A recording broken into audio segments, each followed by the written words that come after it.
Meeting of the Transportation Board, Town of Brookline to order. It is 6:38 PM on the 16th of July, 2025. Amy, do you mind calling the roll to establish a quorum, please? Certainly. Richard. Jim. Wendy. So Wendy was kind of coming in and out, so. She's You're on on mute. right now. I see her. She's there. Okay. Is that good enough, or do I need a verbal?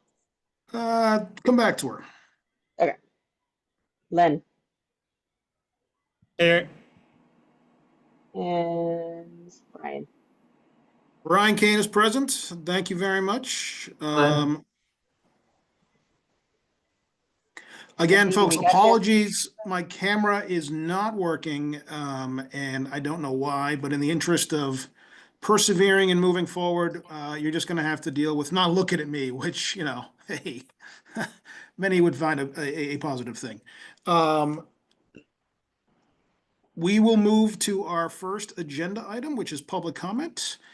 If you would like to make a comment on an item that is not on the agenda this evening, an item that is more in general, I welcome you to use the raise hand function at this time, and we would like to hear from you.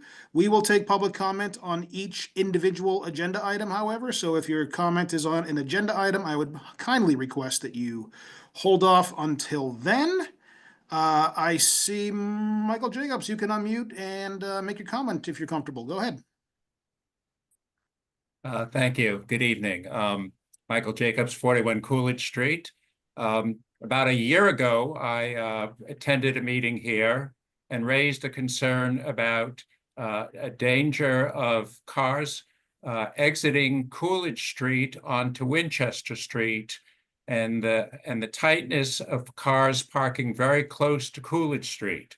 At that time, you folks said it was going to be a while before you could investigate that. Well, I'm back here a year later, wondering if there's been any research on that, because it's still an issue. Thank you. Thank you very much. I don't know if the staff is prepared to respond at this time. I don't see our DPW transportation director on. But I'll just say, Dan Martin or Amy, if you can please try to get out to that intersection in the next few weeks, do the measurements. I'm sure we all would appreciate it, as would Mr. Jacobs. Thank you, Mr. Jacobs. Thank you very much. Okay, I'm going to close the general public comment, and we will again take public comment on each individual item. We're going to move on to item 3, which is consent agenda. I will read the title of each thing, and then at the end, I'll ask if any board member wants to have an item removed to be discussed individually. The items on tonight's consent agenda are the approval of the May 21 meeting minutes, restricting parking within 30 feet of the Pleasant Street approach and departure at its intersection with Brown Street to improve intersectional sightlines. 3C, renewal of a Jitney license for Flixbus. 3D, renewal of 3 valet licenses for Hilton Garden, Golden Temple, and Longwood Towers. 3E, renewal of 1 livery license for Champagne of Rides. 3F, renewal of 1 taxi dispatch license for Modern Ride Incorporated. 3G, request by resident of 9 Corey Road for an exemption to the residential parking permit rules, allowing for a resident daytime parking permit to be issued for Beacon Street. And a 3H, request for a designated curbside accessible space at 48 Linden Street. Oh, and there's one more on the other page. 3I, request by resident of 375 Harvard Street for an exemption to the residential permit parking rules, allowing for a resident daytime parking permit to be issued for Beals Street. Okay, before I go to the board to see if anyone wants to discuss these items individually, I will ask if there's any public comment on any of these particular items tonight. If so, you can use the raise hand function and we would be delighted to hear from you. Okay, I don't see any hands, so I'll assume that public comment is closed. Is there a board member who would like to hear one of these items removed and discussed individually? If not, a motion and a second to approve the consent agenda approves all items. And I wonder if anybody would like to make a motion at this time. So move. Thank you, Richard. Is there a second? Second. That's a double second. All right, I wonder how the vote will go. Amy, do you mind calling that roll? Len, Yes. Richard, Yes. Wendy, Yes. and Brian. Brian is a yes. Thank you, Amy. So those items are approved. We'll move to item 4, which is member updates. Does any member have an update for the board to deliver at this time? That's In an the item. interest of time, we'll try to move through this kind of quickly then. Thank you. DPW updates. Amy, you going to deliver this one? Yep, that's me. Look at my notes real quick. All right. So looks like our paving and pavement markings have been completed on Pond Ave and Beacon Street for the resurfacing projects. The outdoor dining locations on Beacon, I think, have all become are now in place. So that should look really nice. The Gateway East, sorry, not the Gateway East, the MBTA C Branch Accessibility Project is going to be the focus of a special Transportation Board meeting at the end of the month, July 30th. It will be mostly the only topic. There'll be a couple of other small things that we need to get in there too, but it'll be at the same time, 6:30, and also via Zoom. The Hammond at Woodland traffic signal and Hammond Street Road Diet project is continuing to move along slowly, but moving. The 25% construction plans were previously completed for the signal work, and survey has now been completed for the intersection work. What's kind of holding it up is National Grid has been doing gas main replacement. That's been ongoing and pretty extensive. So they should be wrapping up this year, though, in the early fall. And the last update, second to last update, is Washington Street. That continues to move along. We will have the 25 working on the 25% design submittal to MassDOT, and they'll have a review period for that. And then finally, and the 2 parking studies that were promised as part of that process are underway. That's one in Brookline Village and one in Washington Square. And then the last update is Chestnut Hill Avenue. We are continuing to work on that and work with the public and the residents and bike advocates and everybody else and try to come up with a design that everybody can feel all right about. And our next meeting will be in early September. We haven't set the date quite yet. Well, thank you, Amy. On the topic of parking studies, are you aware of who is staffing the Small Business Committee's parking subcommittee or their study? What staff member is? Yes. Is that what you're asking? Yep. So Aaron Norris, who is the SPDC appointee or whatever, anyways, staff appointee, he is kind of leading that charge. Okay. But all of the subcommittee for the parking studies, all those meetings, I will be trying to attend, and also Dan Martin as much as he can. So we'll have, we'll make sure to have plenty of people there. And those are in addition to the 2 studies that are going on that we are supporting. Is that correct? It's part of the study. So they're Okay. tasked with kind of helping the staff, guide the staff through the public involvement process.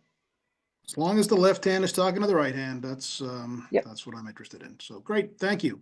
Any questions for Amy? All right, seeing none, we will move on to our first agenda item, which is 5A, discussion and action on the request by Brookline Senior Center to relocate the elder bus parking to 99 Winchester Street and to post a no parking between the senior center driveways. So before we begin this discussion in earnest, I wanted to let everyone know that we will be tabling this motion or this item this evening. At least I think we will. There is a board member, Nancy, who is very interested in discussing this. She couldn't be here today because of prearranged travel. And so we're going to table it and discuss it more likely in the fall. I don't exactly know when just yet. That's why it's tabled. But we will make sure that when it is discussed in the fall, everyone will have ample awareness that we're going to discuss it. And we do want to hear what you have to say. So with that, I will I'll have accept a brief public comment on this item. Please know, however, that we'll be doing this again in a few months, so there's no need to go into exacting detail. But first, we're going to hear actually, no, we're not going to hear from the staff. Let me just take the public comment and then I'll accept the motion to table and then we'll take a vote. And if that vote goes the way I think it will, we'll move on to the next item. Otherwise, we'll hear from the staff. So if you want to make a public comment on this item, which again, will likely be postponed or tabled until a later date, please use the raise hand function and we will be delighted to hear from you. Andrew, I'm going to butcher your last name, so I'll just call you Andrew. Go ahead, sir. No worries. Thank you. Andrew Guads, 106 Winchester. This is my first time participating in Brookline Town Governance, so appreciate the opportunity to do that. I just wanted to understand exactly where the bus was proposing to be parked, because 99 almost looks like a house and there's a driveway going down into what looks like underground parking. Where exactly would the bus be in this proposal? Well, we have a whole presentation that goes into that in great detail that normally we would show before we do public comment. Okay. But in this case, I'm kind of taking things a little bit out of order just in the interest of expediency. So, Amy or Dan, can you answer that briefly? Or can we send Andrew? Andrew, if you want to put your email in the chat, maybe to one of the staff members, either Amy or Dan, they could send you the material so you can see it on paper. I can do that. Cool. Thank you very much. Marty Rosenthal. And if extra points if you use the term inter alia in your comment, Marty. My unmuted, I think. You're on. I see Amy nodding, and I first want to start by welcoming her to her position in Brookline. I'm trying to think in the back of my mind how many people in her position I've worked with over the years. I think it's 5, so welcome aboard. I sent you stuff and I'm not going to go over all of it. You know, my concerns are to slow down on this, which sounds like is happening, which I'm happy to hear. I just want to emphasize, I think, two points. It's very easy to say that safety is more important than convenience, but that oversimplifies the issue, because both the safety aspects and the convenience aspects have marginal costs and benefits. And I guess I know I'm not convinced on the safety aspects. I'm very familiar with the driveway. I go there a lot. I'm also very familiar with 99 Winchester because I've been campaigning there for about 20 years. Or maybe, I can't remember when Precinct 9 started voting at the senior center, but I've stood out in front of 99 Winchester and watched cars come and go and park for years. There's only about 8 spaces there from there to Fuller. And to take away, I think 2 or 3 of them, I think would require a very good reason. And I don't see the reason.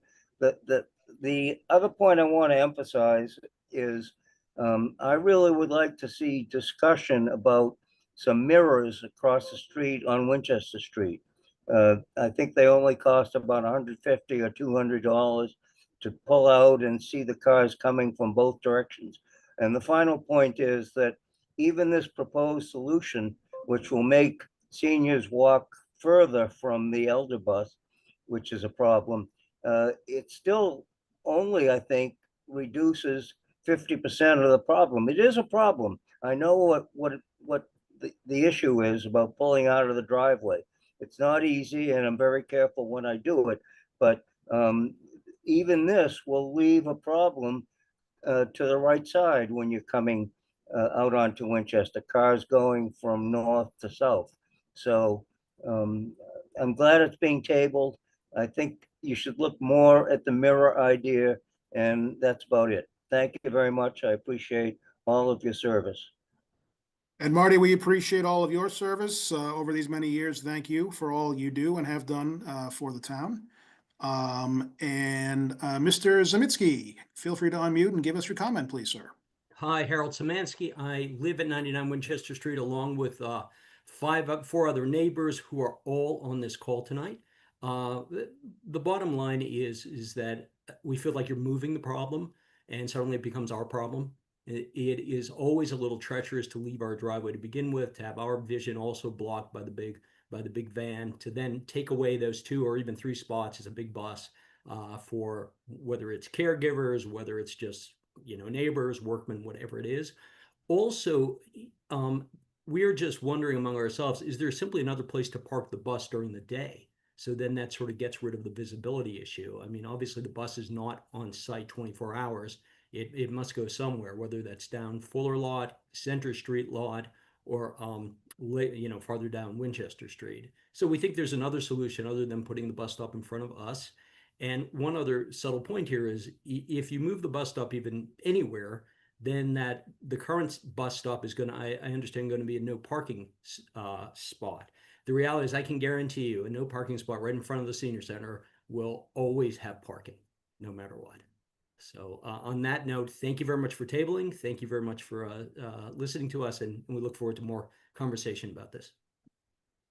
Well, thank you. And also, one of the other reasons why I am supporting tabling this motion tonight, or this matter tonight, I guess I should say, is so that staff from both entities have a little bit more time to talk and maybe come up with another ingenious solution. So we reserve the right to do what is requested, but I just think we all could benefit from a little more consideration.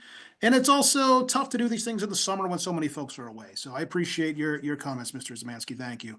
Thank you. Fran Perler, go ahead, please. Hi, can you hear me now? Sure can. So I appreciate the parking problem. I live a couple of blocks from there, and I understand how difficult it is. However, I would urge people, I submitted a 30-second video of what it looks like to exit the senior center driveway with this bus. Now, this is a new bus that is larger than anything we've had before. And it's dangerous, and we've been trying to get something done about it. And now that the subject has been brought up, there's issues of liability for the town if, something happens. And we're open to any of the suggestions that that the town can come up with. But we really don't want this to extend for a long time, because we really do believe it's very dangerous. And I urge everyone to look at that film. And the bus is there picking people up and dropping people off from 8:30 to 3. And my understanding is it parks after that in some faraway town controlled lot. So anyway, I appreciate the need to consider different alternatives, but I hope this doesn't drag on, because it really is a serious safety issue. And I thank you. Bye. Well, thanks very much. Go ahead, June.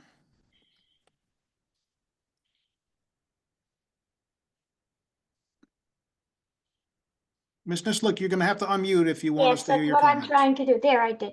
Thank you. Hey, Thank you very much for letting me, giving me an opportunity to speak very quickly.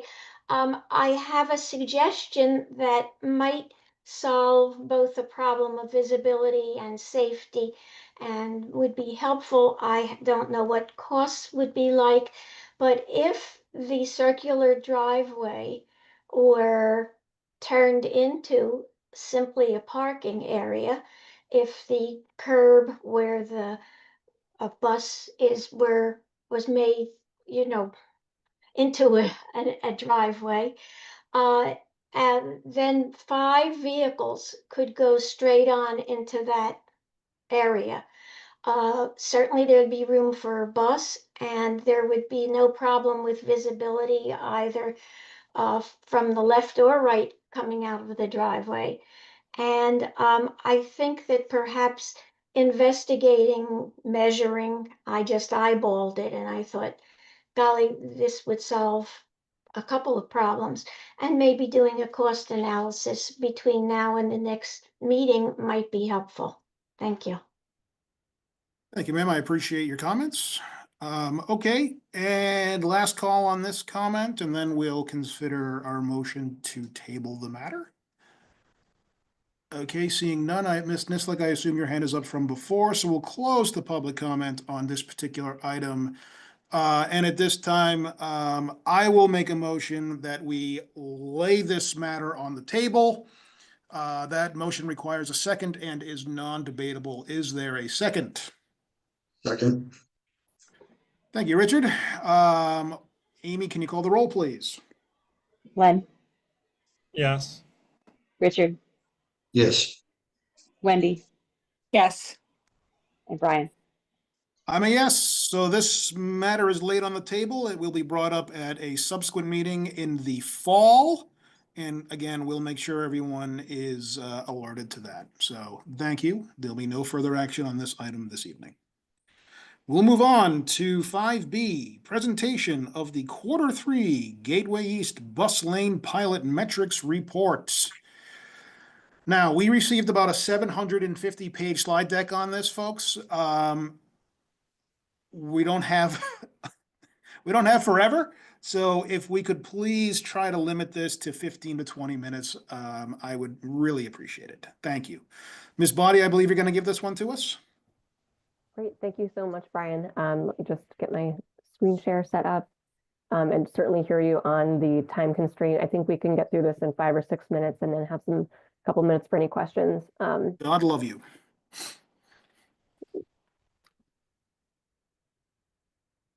Okay.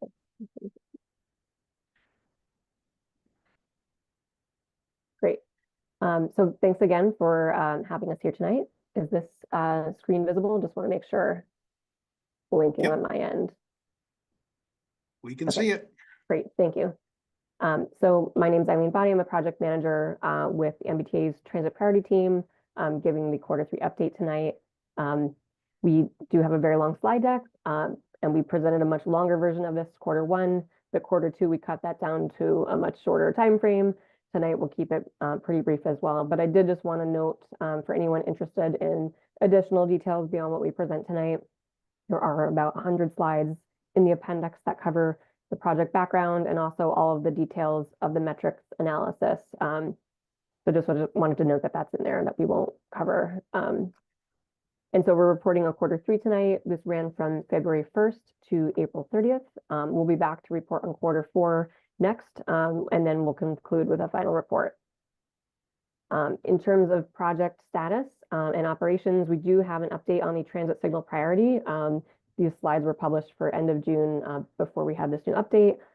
There had been the ongoing issues with adaptive traffic signal system, specifically with transit signal priority function, and that system was only partially operational so that the TSP was not fully working as designed throughout the pilot analysis, as you know. But we are happy to report that the TSP was activated during the last week of June, and MBTA, town staff, and the vendor, MyoVision, are currently evaluating its operation. So we're really looking forward to having this TSP finally up and running. We really regret that this wasn't fully functional earlier, but we're eager to see how it will impact the project through the next analysis period, and that will give us some information on its performance. Before I dive into the details, next couple slides, I did want to note that overall the Q3 metrics show very similar results to Q1 and 2. We're not seeing any major significant changes observed between these 3 quarters, but I will walk you through a brief summary of each of the findings of the metrics. So starting with bus travel times, we'll show 2 slides on this, focusing on the AM inbound peak and the PM outbound peak, as those are more typically congested times of day. And then to reorient you to this map, the thickness of the lines shows the level of ridership on the bus lines, And then the colors indicate the change in travel time, green being faster and red being slower on those bus lines. And that bus lane area is the gray shaded area in the middle. And this graphic is compared to the same time the year before the given quarter. So on this slide, we're seeing in the AM inbound peak, the bus lanes are providing consistent travel times and mostly protecting the bus service from worsening.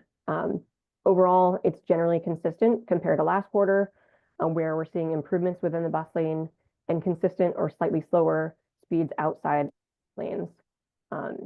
Also compared to last quarter, we're still seeing some challenges, same trajectory for segment A upstream, and then some slight performance worsenings on segments B, H, and G. And overall, compared to the same time period in 2024 versus compared to last quarter, there has been continued congestion into and out of the bus lane, but improvements in travel time within the bus lane, especially for that Route 66, the heavy ridership route that you see there in green. Next, looking at the PM outbound peak, we see similar consistencies from Q2 to Q3, where the bus travel time is improving within the bus lane, consistent outside the bus lane. Both segments F and D are showing similar trajectories of last quarter. Segment F is the 65 on Brookline Ave turning right. Segment D is the 66 upstream from Gateway East. And when we compare this to the same time period in 2024, there's been continued congestion outside of the bus lane, but faster travel times within the bus lane. So overall, we're still seeing good results for the 66. The travel times are improving here for bus riders, with bus lanes performing well and achieving significant time savings.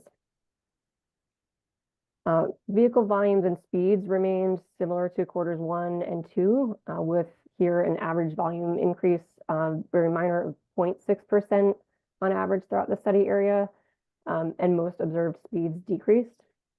When we look at individual corridors, the volumes on Route 9 decreased slightly, with some moderate increase on side streets. So looking at it that way versus just the overall average. Travel times and general traffic improved somewhat, and delays remained similar. So looking at delays and approaches on that left graphic, for those numbers there, the top lines in each colored box show the AM numbers, and the bottom line is the PM numbers. So those remain constant or fluctuated slightly. And then the corridor travel times end to end, shown in that small map on the right with the table below it, show that they stabilized to the baseline levels. So there was some fluctuation quarters 1 and 2 with travel times throughout that full corridor, but here in Q3, we're seeing it stabilized very similar to that original baseline volume. And then lastly, vehicle queue lengths have seen minimal increases at most approaches. And did want to note that similar to last quarter, we reported that, and the graphic on the right here, the approach delays are similar to the baseline. So the signals are processing the queues and those travel times are stable. The queue lengths may be physically longer, but they're still getting through in that similar amount of time. And so just to quickly wrap this up, again, the pilot process and evaluating as the pilot has all these different indicators that give us the opportunity to review the data, see what the impacts are in context of the greater project, the greater context, help us identify whether there's any trends to monitor more closely or any outliers that didn't repeat in other quarters. And we did see a lot of consistency in these 3 quarters. So with bus travel times staying consistent or improving, while the general purpose traffic is also generally consistent, we're seeing a full picture that the benefits of the bus lanes are bringing so far. So we'll continue monitoring. We'll be reporting back soon on Q4, which runs through the end of July. And we also hope to have some progress to report back on with transit signal priority now online. And lastly, just wanted to note, I know we're on the agenda up next to discuss potential for expanding the pilot timeline to include some quarters with that full transit signal priority activated. Thank you very much, and I appreciate your brevity. So why wasn't the TSP and all the fancy traffic management stuff turned on? Yes, so Dan, feel free to chime in as well if you have anything else, additional context to share. We had been troubleshooting, as we reported in the previous quarters as well, troubleshooting with the vendor for this particular signaling system. Unfortunately, it came down to technical difficulties on their part with having it, working properly. It's been very frustrating to us as well because that's a big component of this project. And I know Dan's been involved with monitoring some of the, the updates having finally gone online as well. So I'm not sure if you have any other context to share, Dan. Yeah, it's a good update. Just the signal vendor was working with our distributor and the controller manufacturer to work out some problems they're having. It did take longer than we expected, but now it is up and running. Well, I'm sure you understand, and I'm not signaling you out, Ms. Body. This is just a general frustration that I think a lot of us have felt. I kind of wish we had waited and done this pilot when it was working, but I guess we didn't know.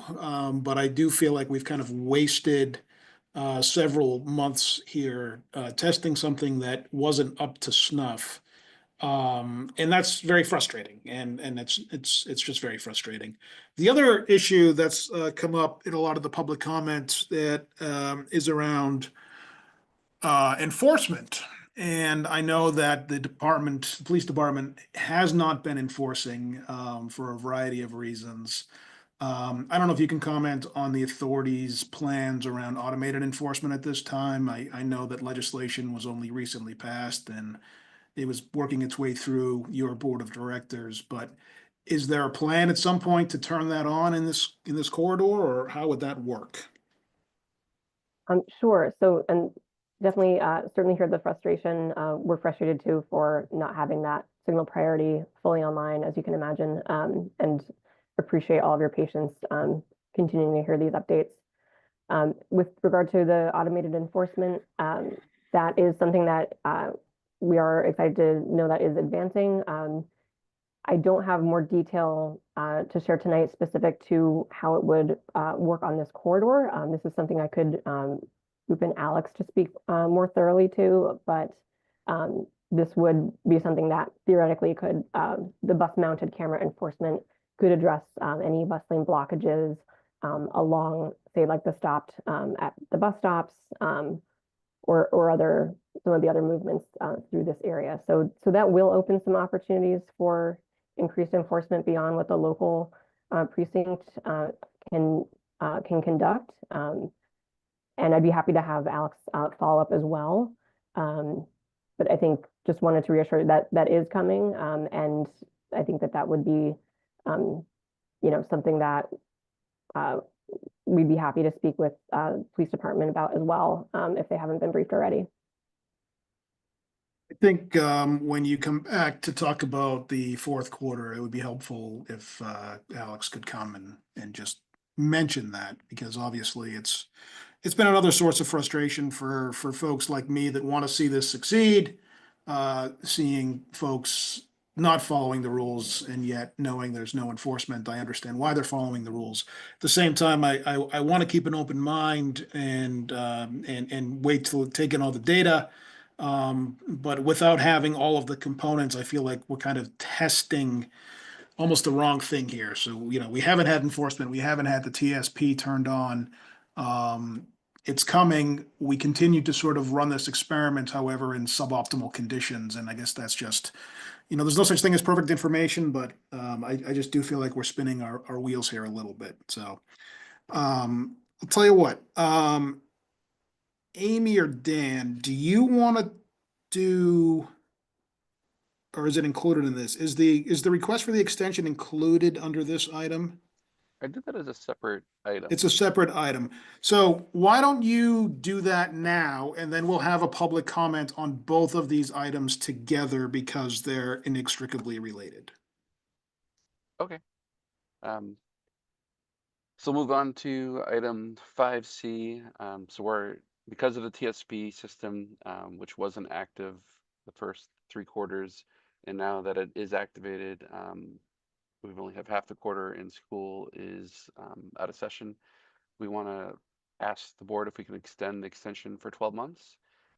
This 12-month extension would allow us to gather more data with TSP activated and do it at a time when school is in session. So we're proposing to collect 2 more quarters worth of data and then return to the board to present a final report along with the quarterly updates. And the full year extension will allow us time to make sure the TSP is working properly before we do another quarter of data collection, and allow our team here to prepare a final report to help you at the conclusion of the pilot. So when would the pilot end under this? You'd be extending it to approximately August 2026, and we might come back sooner than that once we have 2 quarters worth of data and the final report's ready. All right, and just remind everybody, when was it supposed to end? It was ending this August 2025 will mark the year it's been in place. Okay, so you're asking for 2 quarter, you're asking for 4 quarters, but you say you need 2. I'm asking, yeah, I'll say we're going to report on 2 quarters worth of data, but I'm asking for a few months extra, or 6 months extra, in case the TSP takes longer to fine tune, and it gives us a few months to put the final report together after we have the all 6 quarters of data. Oh, okay. I feel like we're getting into a little bit of analysis paralysis here, Dan, and there's no such thing as perfect information, and you got to fine tune this thing a lot faster than that. But I'll stop now. Richard, go ahead, please, sir. I just heard some public comments of what happens in the morning time, and I wasn't sure if the staff, if you've had discussions with the fire station. My understanding is a lot of gridlock happens during the shift change in the morning. They pull their trucks out at 8 a.m. as part of their shift change and checking the equipment and everything. And I understand that creates a lot of gridlock at that point. And I wasn't sure if that has been a discussion at all with the fire department. I haven't talked to the fire department directly about that operation. We do try and ask them to limit the emergency preemption, the signal they have there during the peak hours, and they seem to be following that, but I can reach out to them. Okay. No, I was just talking to a couple of people last week, and they had mentioned it really creates chaos when they do that. Thank you. All right. Thank you, Richard. Wendy, go ahead, please. Actually, I just have a follow-up question, I think, for Richard, which is whether that occurs regardless of the setup, or is that chaos worse because of the setup? It sounds like that's something that would cause gridlock either way. Is that, or am I misunderstanding? Well, I think you have one less travel lane, so I think it's tight going through this corridor, as everybody knows, but you add that in at 8 o'clock in the morning with rush hour, heading east on Route 9, and then I'm told that it backs up severely into Brookline Village and back up Route 9, and it's just an added hurdle trying to get through that area, so that's how it was explained to me. Gotcha. Okay, thanks, Wendy. All right, so Len, you have any questions before we go to the public? No. All right, so at this time, I would like to entertain public comments on both of these items. So one is the presentation by the authority on the pilot's data through this past quarter, and the second is on the staff request for an extension of 12 months through August of 2026. So if anybody would like to use the raise hand function, I'd be delighted to call upon you in the order in which I see you.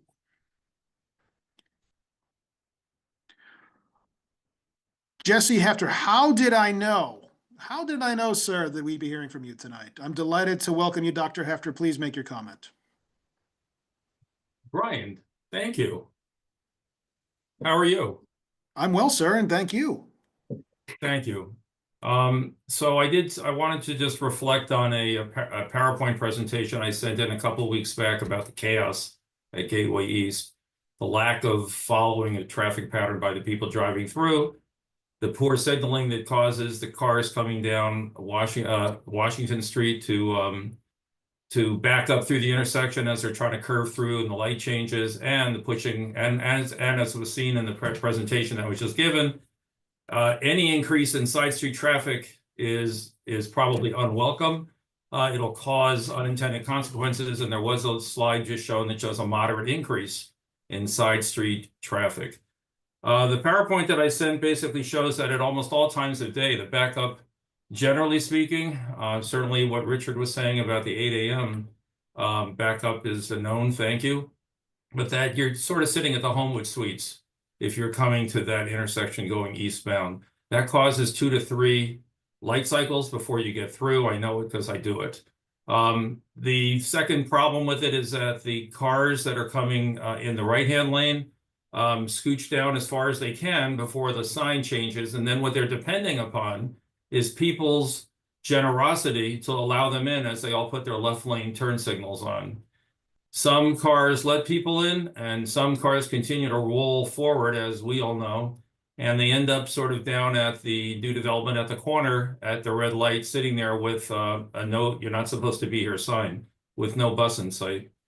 As the cars then continue onwards, as Richard said, they end up in front of the fire station. And then by that time, they're sort of committed, honestly. They're committed to stay in that lane, unless they want to make a left turn to get towards the hospitals, which is the direction I'm normally taking.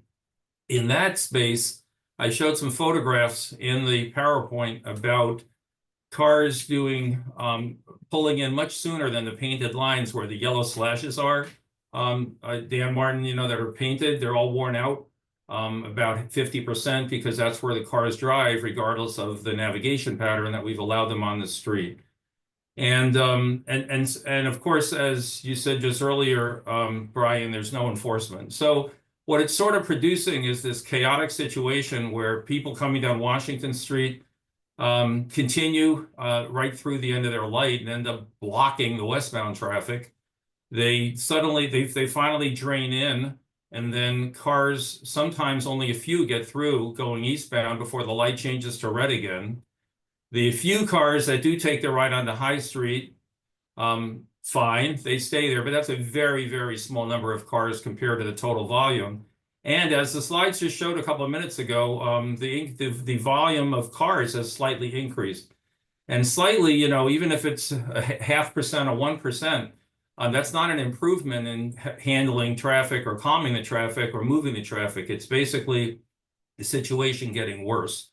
And so my conclusion here is that we're frustrating an awful lot of commuters. Most of the people coming down Route 9 necessarily are not from Brookline. They're just trying to get to work. We're just causing it to be more difficult. Their navigation systems will be sometimes forcing some people coming from, say, West Roxbury, Jamaica Plain, the Pond, to turn earlier. And so that's putting more traffic on the side streets, not good for the schools and not good for general pedestrians and populations, bikers on the side streets. And it just seems like we're just allowing this sort of chaotic situation to continue. And because of the lack of enforcement, sort of like a scofflaw behavior, regular, generally good people are basically feeling like they're breaking the rule each time, but we're sort of placing them in that kind of situation.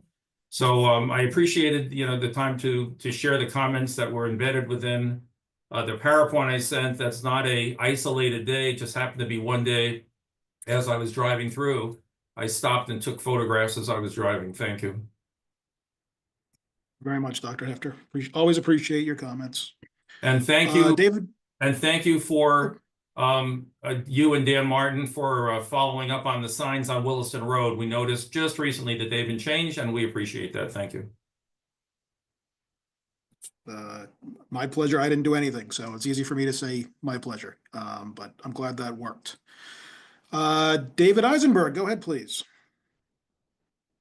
Hi, I'm calling about the, I hope I'm in order, calling about the plans to put up speed bumps in this neighborhood. Can I speak to that? That is not the current agenda item we're Fine. discussing. What I got here neighborhood late was and I that? apologize. No, Okay, no, what neighborhood were you talking about? Clinton Road, Buckminster Road. Okay, that's coming up later in the agenda, I believe. Fine, sorry, I got on late and I didn't No. catch up. Yeah, that is, let's see, 2 items from now. So hopefully we'll get there in about 10, 15 minutes. I will comment though on the Washington Street Route 9 intersection. It's a mess, and that's all I have to say. Thank you. Anyone else have any comments? Okay, not seeing any. So there's the item before us, I guess, is do we approve the staff recommendation to continue the pilot for an additional 12 months? Or 13 months, I guess, in this case, or 12 and a half months. And what happens if we say no? What happens if we say no, and I'm just riffing here, so someone correct me if I'm wrong, is the pilot stops at the end of August, and theoretically the paint comes up and the signs go away. And that gives us, what, 5 weeks worth of information with all the bells and whistles turned on, which doesn't seem like a great study to me. At the same time, I hear people's frustrations, and I've experienced them myself going through that area.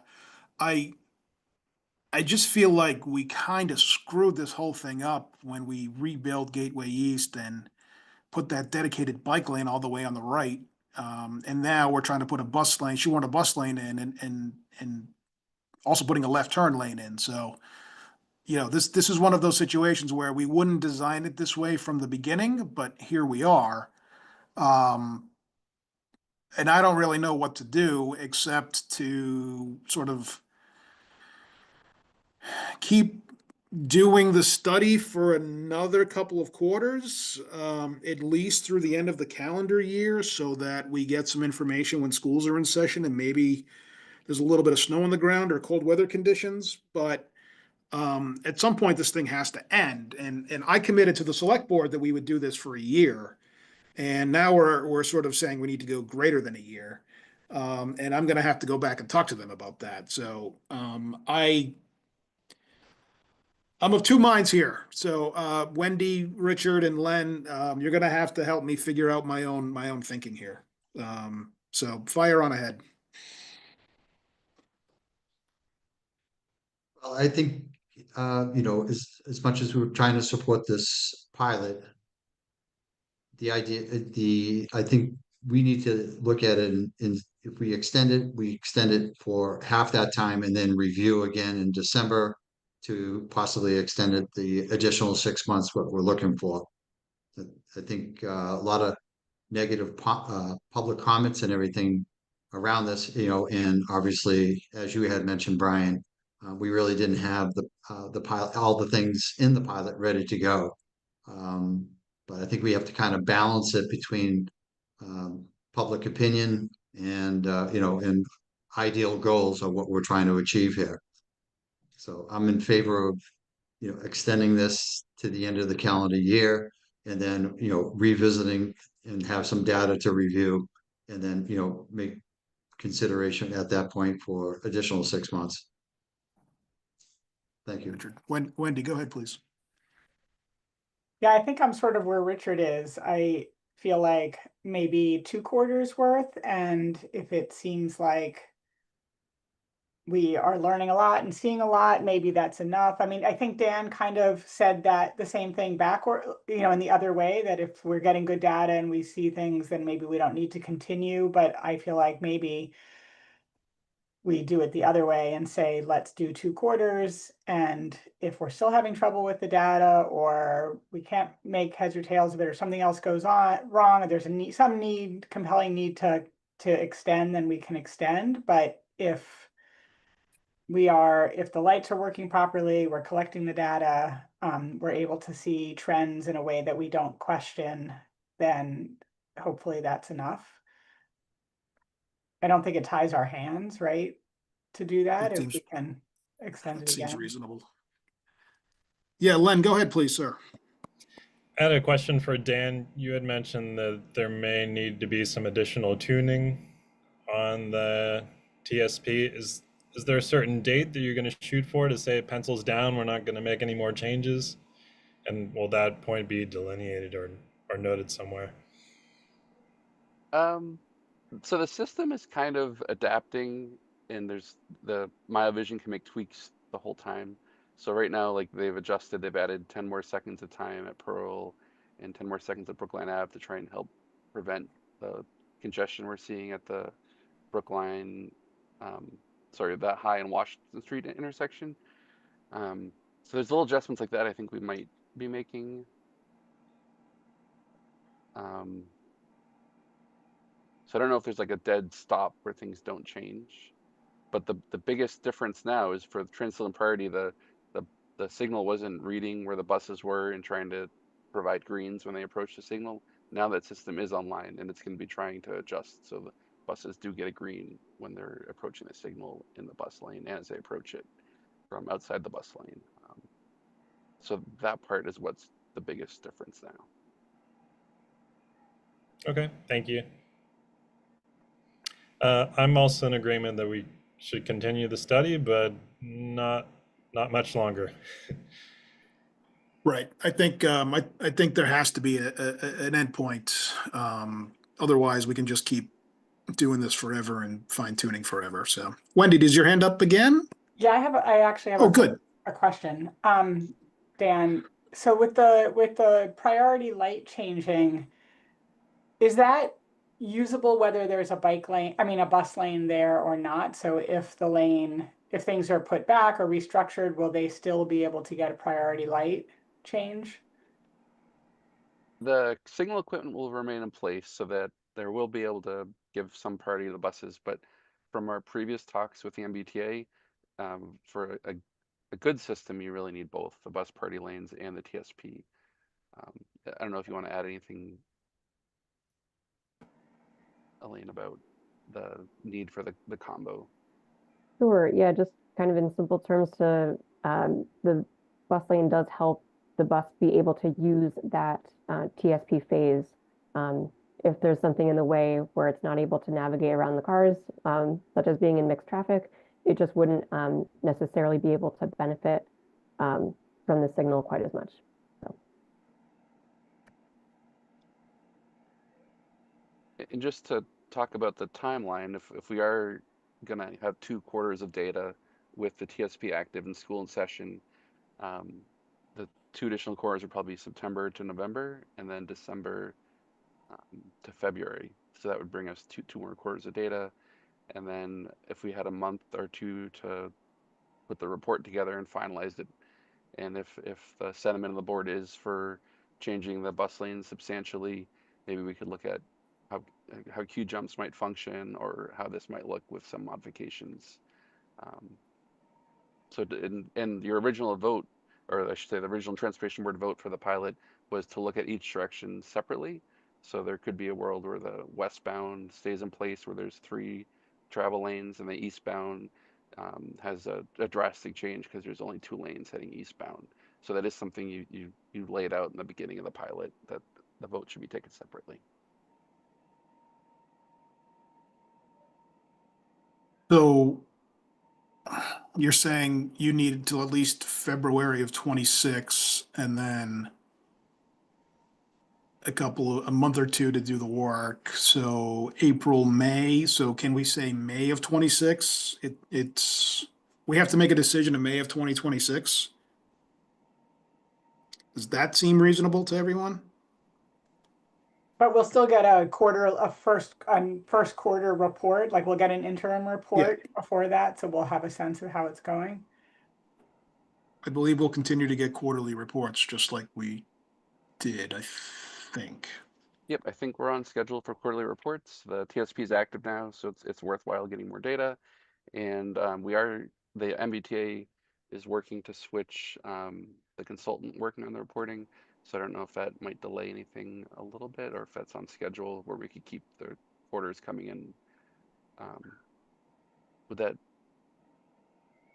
you think we'll be ready to do September for the fifth quarter, Elaine, or is that going to take a little time to get the contract together? I think we're aiming to be ready, assuming depending on how, what is approved or not approved for extending tonight. We have been discussing with a consultant to continue basically calling it quarter 5, which would begin in August. So I think that we could, yes, either August or September, we can follow up. I think then if we're looking at just those 2 quarters, that would then typically with just getting the data wrapped up from any given quarter takes about 4 weeks or so to be able to report out. So I think that timeline that you all laid out makes sense.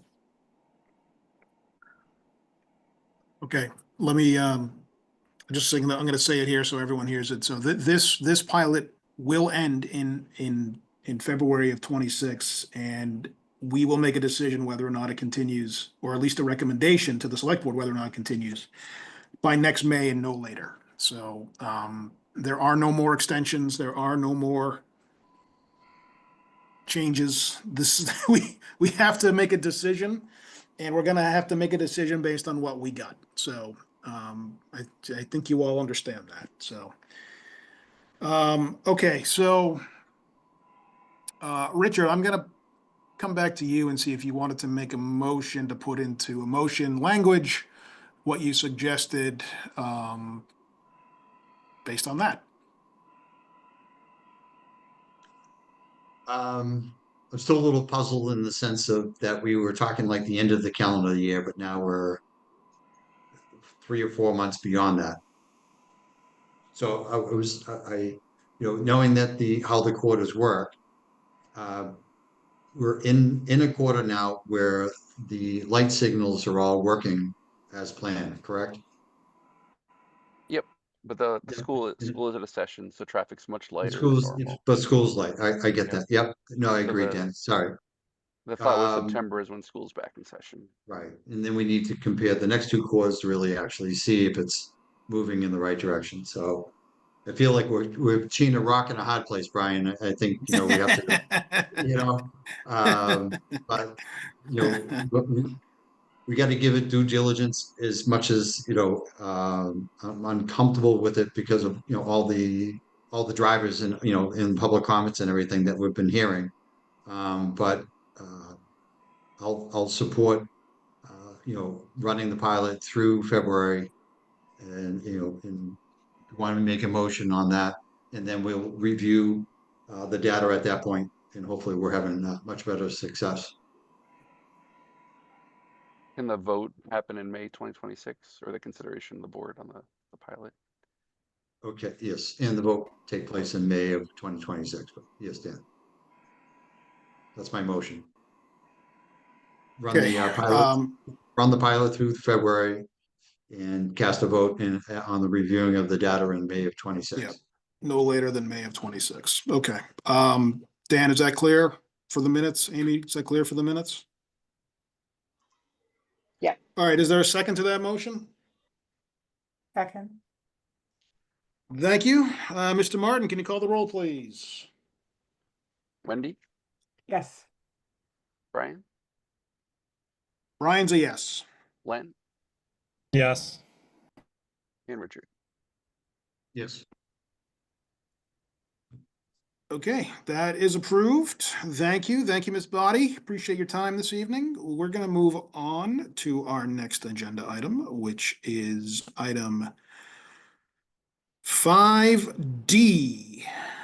Discussion and action on the Department of Conservation and Recreation's proposed pavement marking improvement plan at the intersection of West Roxbury Parkway and Newton Street, including a left turn restriction from Newton Street westbound approach to West Roxbury Parkway.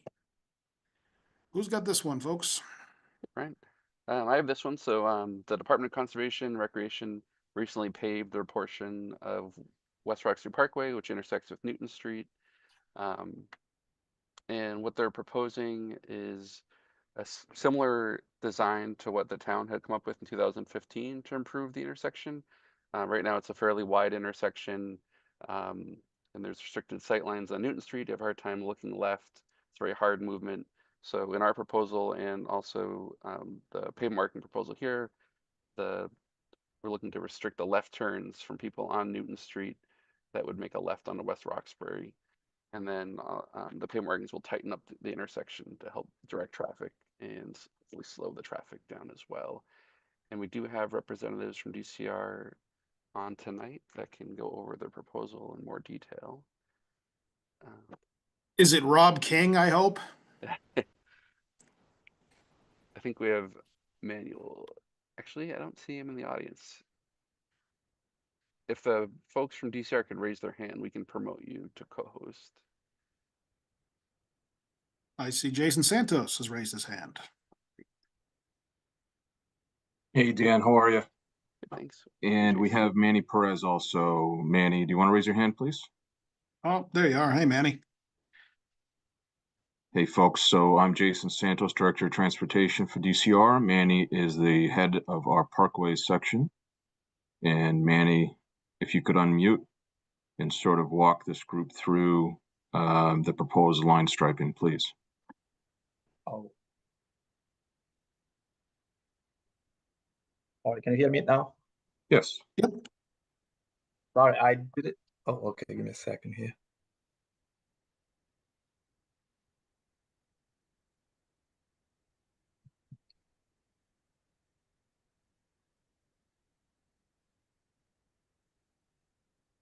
All right, I didn't know that I was going to present, so we have to show the on the. I have pull it. it up. I have it ready, Manny. If you need me to Oh, share it. Okay, yes, please. Go ahead. Yeah. Host disabled participant screen sharing. So we got to make him a co-host, please, so that he can share his screen. I think we're doing that right now, Mr. Santos. Thank you. Okay, I'll try again. There we go. Okay, can you all see that? Sure can. So essentially, it's really formalizing, this intersection. Dan and Amy, we met about a week ago, and with Manny, we talked through, this intersection really needs some organization, some formalizing with these lines. As Dan mentioned, this is consistent with the 2015 design that was submitted to DCR from the town of Brookline, and Manny, thanks for catching it and bringing it up at sort of the right time. We've just resurfaced this intersection, so it's all fresh pavement. So we just want to take this opportunity to implement this design again to formalize this intersection with this new line striping configuration. Manny, did I miss anything? No, I think that's you got it all. And what we're looking to do as well is to carry out the line striping to South Street, the intersection of West Roxbury and South Street. So because as of now, it only shows center line and wide lane. So as part of this pavement markings, we are gonna extend that, just make sure that we have 11 to 12 feet wide lane and have shoulder that can be used for, as a bike lane or just just to be consistent with other section of West Roxbury Parkway. So just for everyone's edification, can you just maybe show us on this map, Mr. Santos, where the left prohibition would be and kind of. Yeah, absolutely. Just so everyone's clear. Yeah, Manny, and please chime in. Left turn is allowed right now from Newton Street onto West Roxbury Parkway, with lines in this hatch area. The idea would be to keep folks going straight on Newton Street, not allowing that left turn. There's a left turn prohibition sign placed on your right as you're driving through. That improves safety. As far as Manny, your review, and Dan, I think you mentioned when we met, those volumes are very, very low. So cost benefit is really on the side of restricting that left turn. So Brian, it's this left turn here from Newton Street, essentially forcing vehicles to stay on Newton Street. Thank you. I just wanted to make sure everyone in the audience was aware that that's what we're talking about. And we did check Okay, street questions light. from the board? Dan, sorry, go ahead. I was gonna say we did check street light. There's less than 4 cars that make that movement during the peak hours. And the next block up, there's South Street where someone trying to make that movement could use the light at South and West Rock Street Parkway. It's less than a minute detour. Okay. Questions from the board for Richard? Go ahead, please. A couple of questions. Where you're bringing out the hash markings is currently like a soft shoulder that bicyclists use. Is there still going to be a lane driven, or as the bicyclist comes down, they'll have to drive over the yellow hash marks or white hash marks that you have there on the shoulder? And Rich, you're talking about Newton Street right here? Yeah, right where you're drawing the hand out. Yeah. Yep. Okay. Manny? I think that's a good point, because I wasn't aware that bicycle were using that, but I think what can be done now, we can still do part of that hash out and maintain about 5 or 6 foot wide shoulder there, like lane. Yeah. It's kind of like an unofficial bike lane, but as you can see, the way it is now, as you have it in the photo, bicyclists are probably going to enjoy that roadway that much more now. So it's more the hardcore bicyclist that drives there with that traffic that goes through there. Yeah. And then that's great. the second question I actually have for Amy and Dan is on the left-hand turn on Newton Street. Obviously, it's great that we're kind of extending that into the intersection with a stop sign there now. Is there any additional markings that we can bring back several hundred feet on Newton Street to indicate left-hand turn? A lot of people who are unaware, and whether they're following GPS and they don't know the neighborhood, they'll come down the right lane, and then all of a sudden they'll get to the intersection and think it's okay just to shoot across left because they're kind of like stuck, and bad habits or bad mistakes. But any information that's added further back on Newton Street to indicate left-hand lane, and people probably thinking, like, when they get down to this intersection, do I need to go left to go on Newton Street? I don't know. And whether it could be, say, left-hand lane for Newton Street continuation, or but anything that indicates to people a little bit further back on Newton Street would be helpful. I think intersection lane control, as we propose to have 2, like you see the little dots there, Jason can point to those. So we're gonna have intersection lane control showing a through and a left. And maybe if we can do maybe some advance, can chase it back a little bit more. I think that's also a possibility we can do that. Yeah, I think what Richard's looking for is maybe like a guide sign that says Newton Street left lane ahead or something. We can look at adding some more signage out there. It's even that right-hand lane on Newton Street, as you're going to continue to go up the hill on West Roxbury Parkway. Can that line be a solid line for the right lane, so that would indicate people can't turn left or cross over, whether it's a white or a yellow line? It's kind of an unusual intersection, and it's been a challenge for many years as far as going through here. So it's appreciative with all this additional information. I travel it every day when I'm and I come home from work and everything. So I see what people do ahead of me and everything. So I'm not sure if it's, outside of normal line painting, but anything that I'm not gives sure we more can do a direction for those 2 solid lanes line. on Newton Street. I'm not sure we can do a solid line, but perhaps a dashed line to guide people through the intersection. Dash line would be great. I think Yeah. Manny can look at that later and see if he can add. Yeah. Richard, it's a good, I mean, I'm trying to think through the downside of doing that. I can't come up with one. So that's, it's not a bad idea. Yeah. No, I appreciate think it. even solid line should work there, because we're not expecting cars to cross that anyway. So Yeah. Let's take a look at that. yes. Yeah. Thank you. That's Yeah. all I have. Thanks, Richard. Wendy, go ahead, please. Just to follow up on Richard's, how far before the intersection do the markings start for that left turn lane?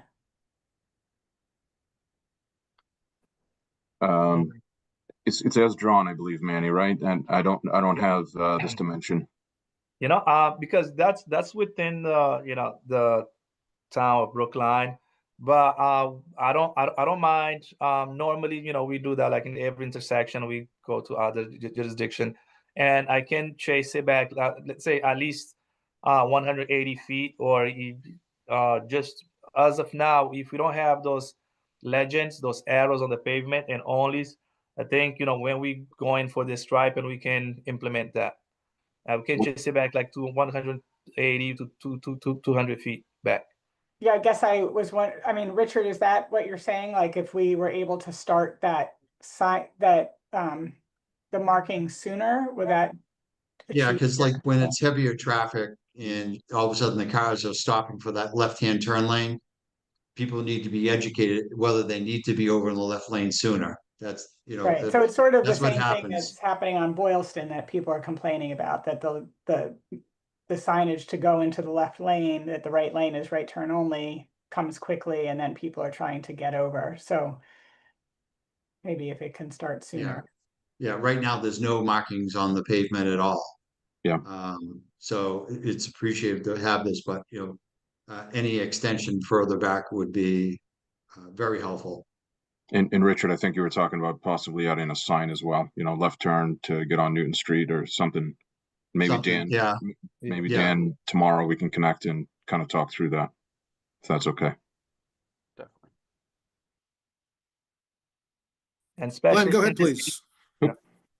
I'm sorry. In this case, we can have signs on both sides, as I shown 2 signs there. We can have them on both sides since it's one way. So I support these changes, but I'm also thinking a bit more long-term. I really like the changes that DCR has made to Hammond Pond Parkway and Newton, and I'm wondering when you all are going to consider similar treatment for this stretch of the road. I think it would be a great benefit to the area. Yeah, I think, Len, this is certainly from our perspective, it's a great opportunity to see how people are going to behave going through this with the line striping.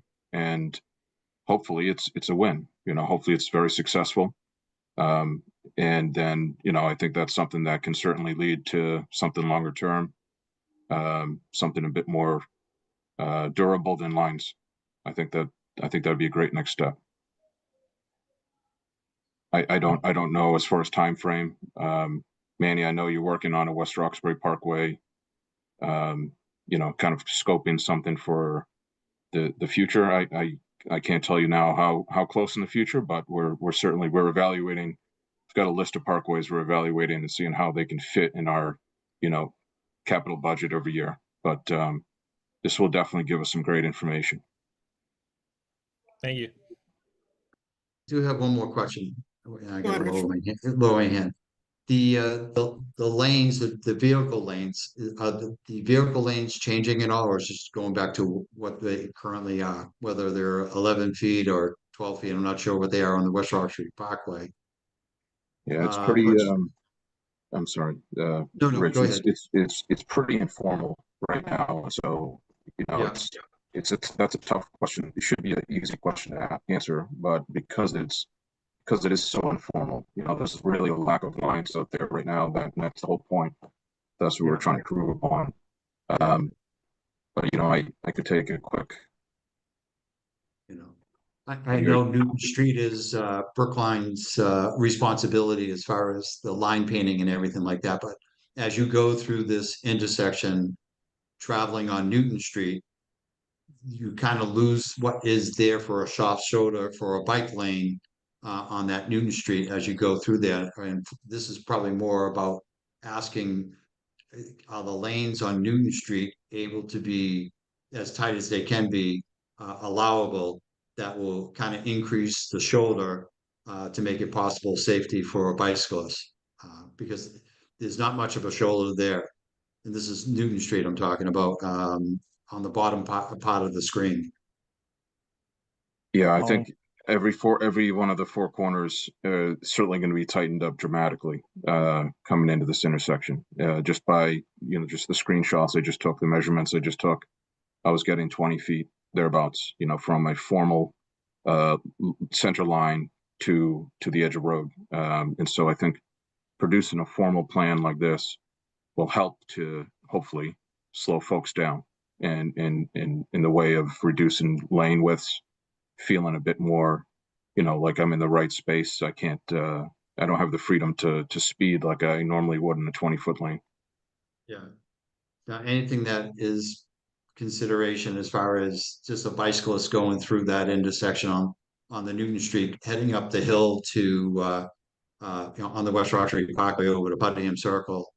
It's a good shoulder all the way to get into Putnam Circle, but right through this particular section here, it is tight for a bicyclist.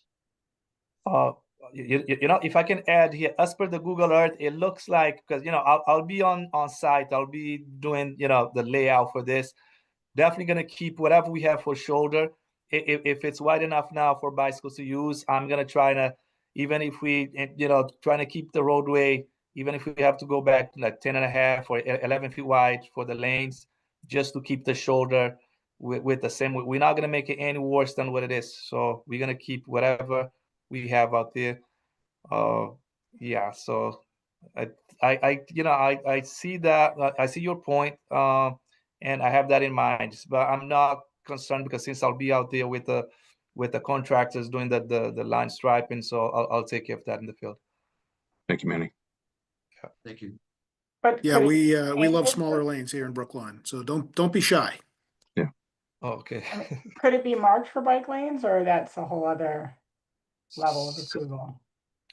If there is bike lane symbols on them already, normally we add bike symbol if it's at least 5 feet wide. If it's less than 5, because in many areas we have 4 feet, we don't. And especially on West Roxbury Parkway, we have a wide shoulder, like maybe 7, 8, sometimes 9 feet wide. So for those, it may be used as on-street parking, even though it's the park on street there is likely because most of the house they have driveways. So yeah, that's something that we're looking into. It some section for West Roxbury Parkway, we wanted to maybe have a buffered bike lane.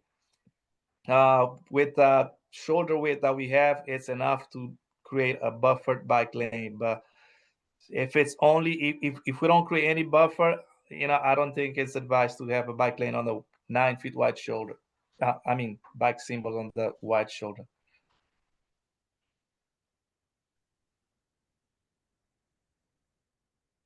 Any additional questions for our friends from DCR? And let me say, we hope to see a lot more of you folks. We love this partnership and would love to continue to work together to make our shared roads safer and better for all users. So any final questions? This is not this is an action item. Okay, so let me look at my menu here. What is the action we're trying to take?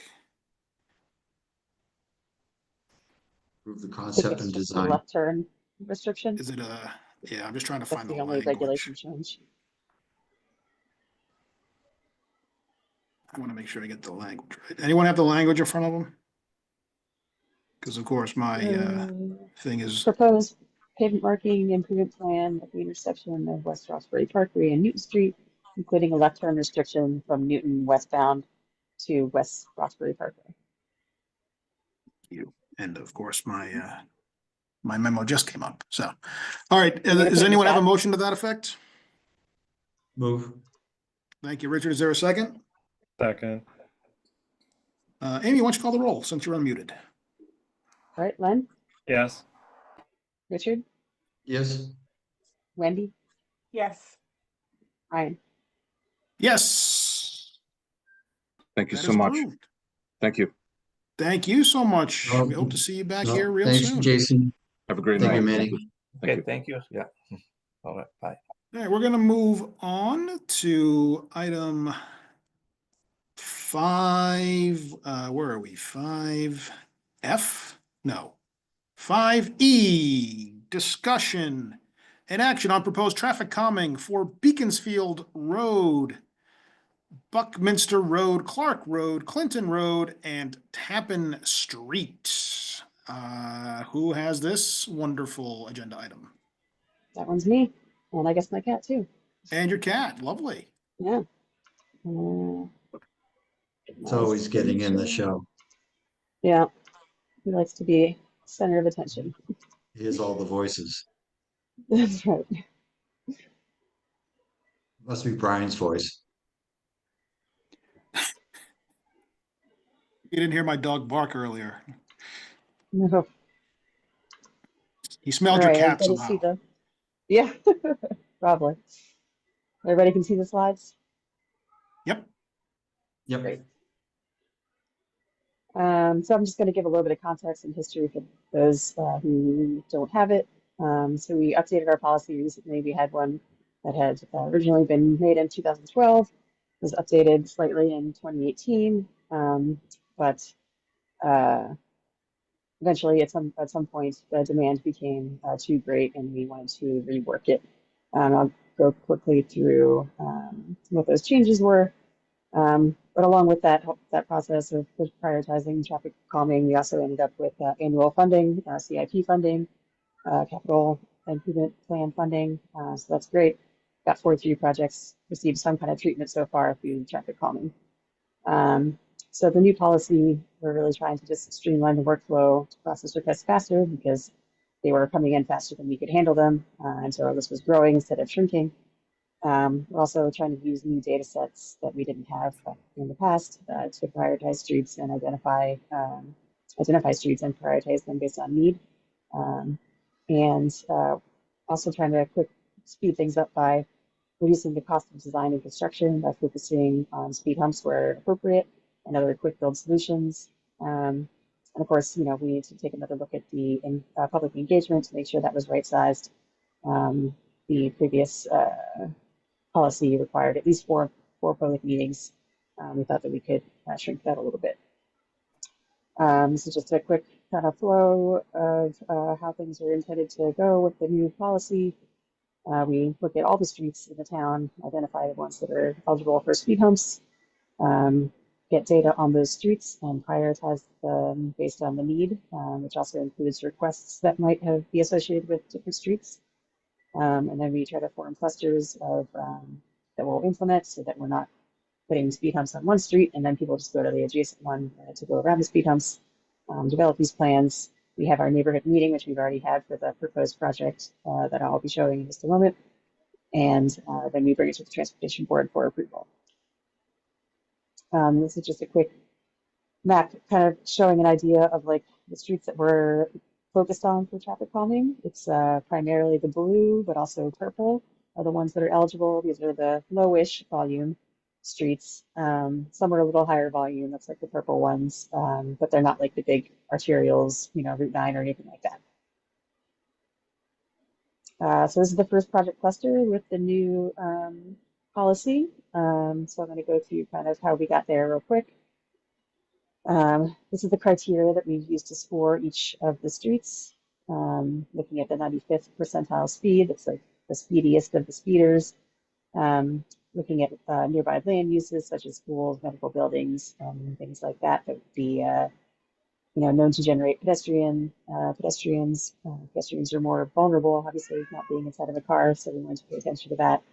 We looked at crash history as well, whether or not there was a transit stop or station nearby, again, because of pedestrians. And then we also gave extra point if there was a resident request associated with that street. So did that to all the streets, and we came up with these 5 streets that scored very well. Tappan, Clark, Clinton, Buckminster,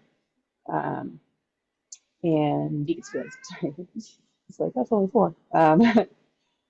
So Tappan, Clinton, and Buckminster had requests associated with them. A couple of them had multiple requests, so we're talking like dozens of residents who have asked for traffic calming. Clark and Beaconsfield did not, but they scored high in other ways. And again, we try to look at this as like a cluster as a piece. If we put traffic calming on Clinton, Buckminster, and Tappan.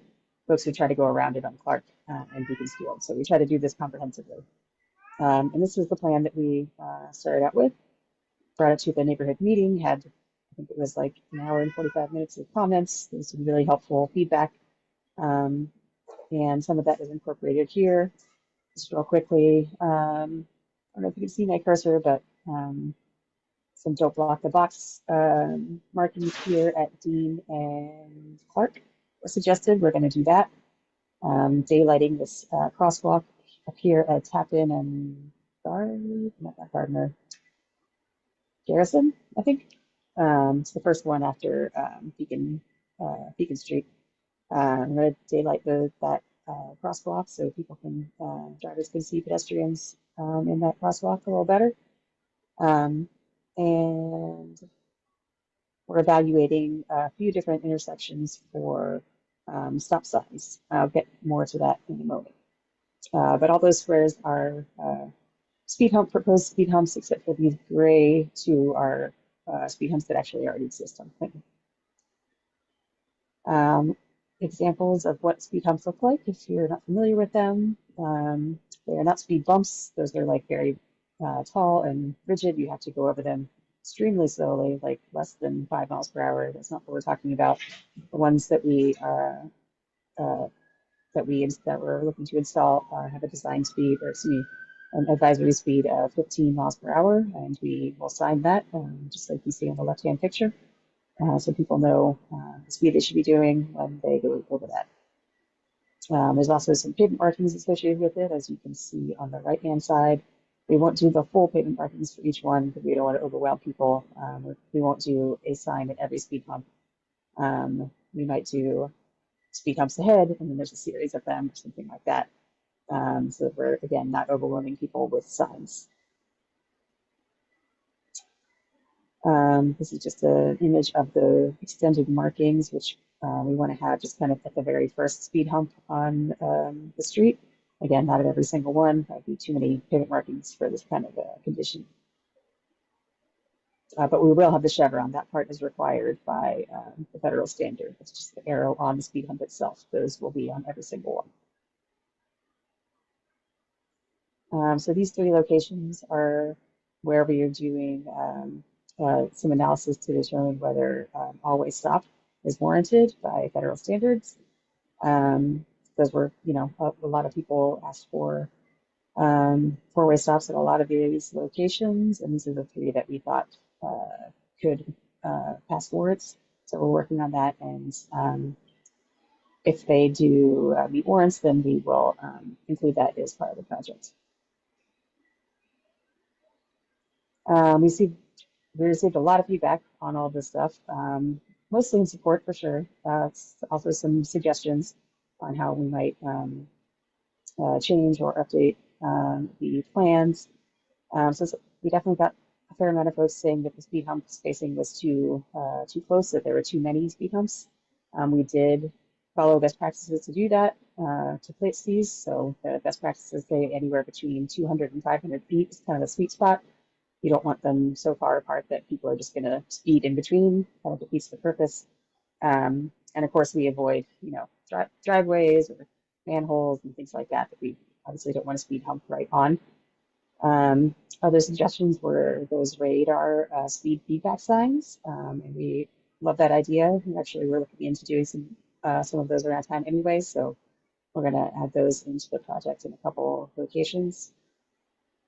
We did get requests for raised crosswalks instead of speed humps, so in addition, that's not going to be part of this effort because it does require just a higher level of design and construction that might impact drainage. One great thing about speed humps is that they actually do not impact your drainage. It leaves the gutter on either side, and so the water continues to flow in the way that it was flowing before. A raised crosswalk is not like that. It stays raised all the way from curb to curb, and that affects how the water flows down the street. So it's just a much bigger effort. It's not going to happen as part of this, but maybe in the future. Daylighting crosswalks, I mentioned before. We're going to do that on at least one crosswalk with quick build materials. So that means pavement markings and flex posts. It could turn into something where we do curbing there at some point. Again, that would be something that affects drainage most likely, so it would be part of a separate effort, but we will do it with those quick village materials first off. New crosswalks, again, that's something that would be changing the curb line. We have to add in the new ramps, and so that's not really part of this effort, but it might happen in the future. And there are two areas where one small section of Beaconsfield and one small section of Clark where folks said that maybe speed humps weren't needed. The speed data does show that those parts are a little slower than the others, but speeding is still present. That is Beaconsfield between Dean and basically the MBTA station. And then on Clark between Sumner and Route 9. But I'm kind of leaving that up to the board, or really all of these modifications up to the board to decide whether they want to approve it as you see it here, or with some of the modifications that some folks suggested. So again, that's, you know, these are just potential modifications. You can do what you guys would like, but increasing the spacing of the speed humps, so fewer speed humps overall, and perhaps removing them from a couple of the parts that some folks said we didn't need them. I'll bring it back to the plan. Leave it on that.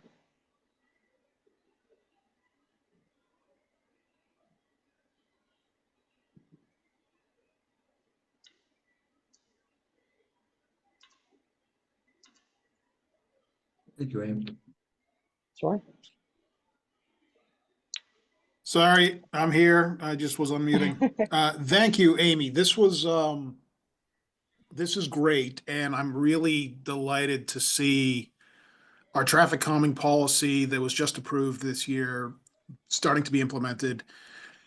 This goes really well also with our Vision Zero work, and I'm just delighted to see that we had a strong public process and that changes were made based on it. So this is sort of the thing that I think a lot of us on this board want to see more of, taking a neighborhood approach and sort of going in and looking at things holistically. So thank you. With that, does anyone from the board have any questions for Amy at this time? I'm good for right now.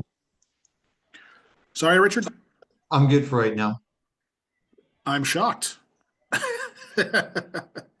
Okay, public comment. If anyone would like to make a public comment on this proposal, please use the raise hand function. I will, oh, Jim, I see you. Don't worry, I'll get you. I'll get to you, Jim. I would suggest everyone please be civil, and we try to limit Q&A with staff, try to address everything through the board, and if we can answer your question in a short period of time, we will try to do that.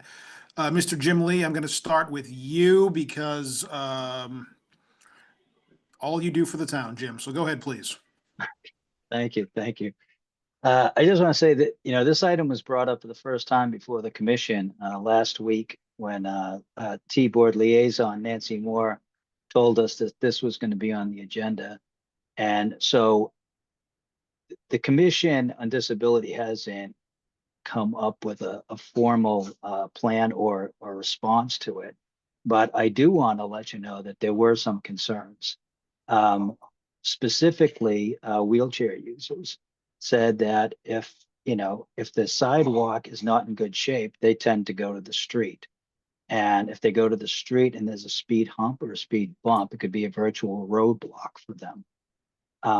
And the other issue that came up was, though it slows down traffic, does it slow down emergency response vehicles?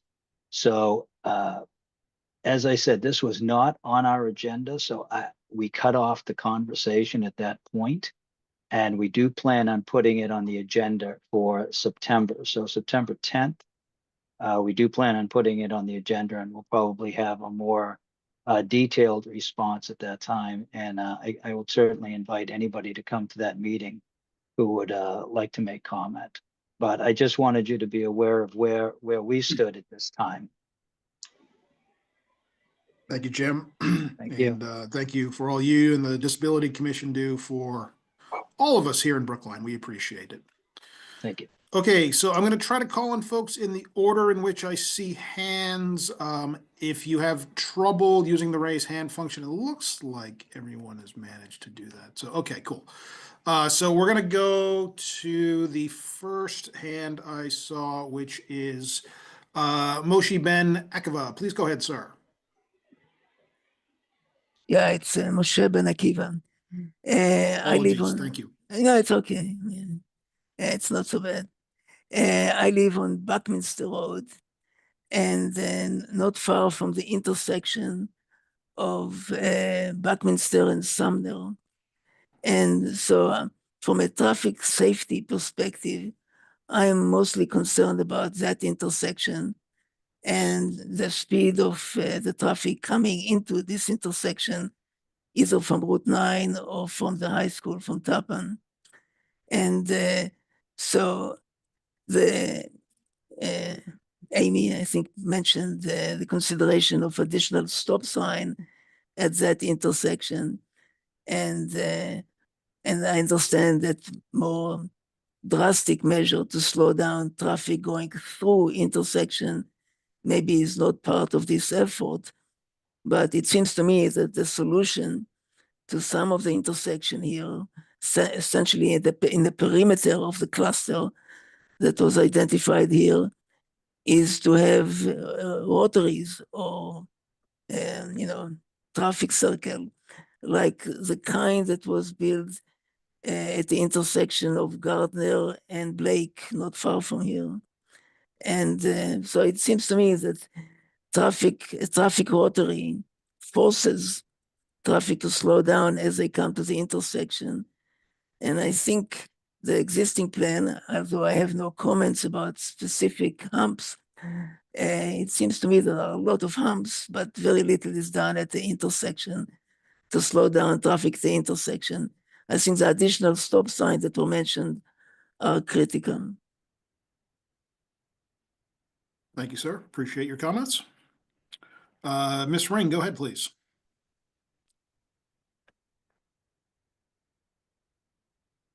You have to unmute, Ms. Ring. You were doing that. Thank you. So Diane Ring, 300 Clinton Road. I've been here 20 years with 3 children. I reviewed the plan in advance and see from the diagram up, you're keeping the 4 speed bumps between Clinton and Chestnut Hill Ave. And again, I would just like to reiterate the view of some of us that that's too many in that space. If we're going to have any at all, too many. At the last meeting, a number of people spoke to the costs other than financial of the speed bumps. Since that was recorded, I won't repeat them, but just again, reiterate the view that the 4 was too many, and that suggestions that were made at the meeting by some speakers that to reject a speed bump was not to support children's safety. Obviously, if that were our sole goal, we'd have a 10-mile-an-hour speed limit everywhere in town. The second, I wanted to speak to another issue that was briefly mentioned in the last meeting, but again, particularly as we're talking about what work is and is not being done as part of this project with the speed humps, even though they're not the kind that completely block drainage. As was mentioned at the last meeting, we've been requesting curb work to be done on Clinton Road for years. And even though there have been various road projects, construction projects on Clinton over, say, the past 15, the absence of a curb has never been addressed, and it continues to eat away, that space, the verge, eat away over time with the drainage and with some parking as well, but it's mostly the water runoff that's causing that. We have good tree coverage at present on that road, but I can't imagine that that's going to be a great situation down the line. And I'm separately, so if we're doing work on that, I'd like to address that. And relatedly concerned that the speed humps, while they will permit water flow, will also speed up the flow and sort of exacerbate the drainage problem we've been experiencing there for 15 plus years. Thank you. Thank you very much. Ms. Ring, appreciate your comments. Mr. Eisenberg, I believe you're next.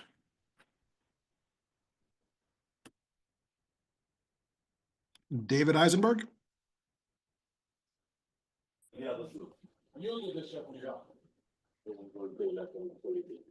Hello? You're up next to comment, sir. Hi, I just wanted to say that several years ago, one of the arguments for making changes on Clinton and other streets was traffic calming. Clearly, it didn't work. So maybe this will, maybe it won't, but whatever is decided, it should be decided in piecemeal, not to have so many speed bumps all over the place, because maybe they won't work. Maybe people will find them not to their satisfaction. Second, why not try something at many places that is simple, non-intrusive, and might work? Stop signs. It's less expensive, and a problem might be solved, if not all over, at least in some places. Finally, on Clinton Road, between Chestnut Hill Avenue and Buckminster and Dean, the road is in terrible condition. It's been patched recently. The curbs aren't in. Mistakes have been made in the town doing jobs that are maybe fine, maybe not, but then have to be redone, or there's other work going on. Washington Street was recently an example of that and criticized by the select board. Here too, if you're going to do anything on Clinton Road, the entire street should be fixed, not with just an interim speed bump, not filling the potholes, not fixing the curbs, not fixing everything else. It should be part of an overall project, not little pieces here and there. And that's primarily what I wanted to say. Thank you very much. Alex Coleman, go ahead, please.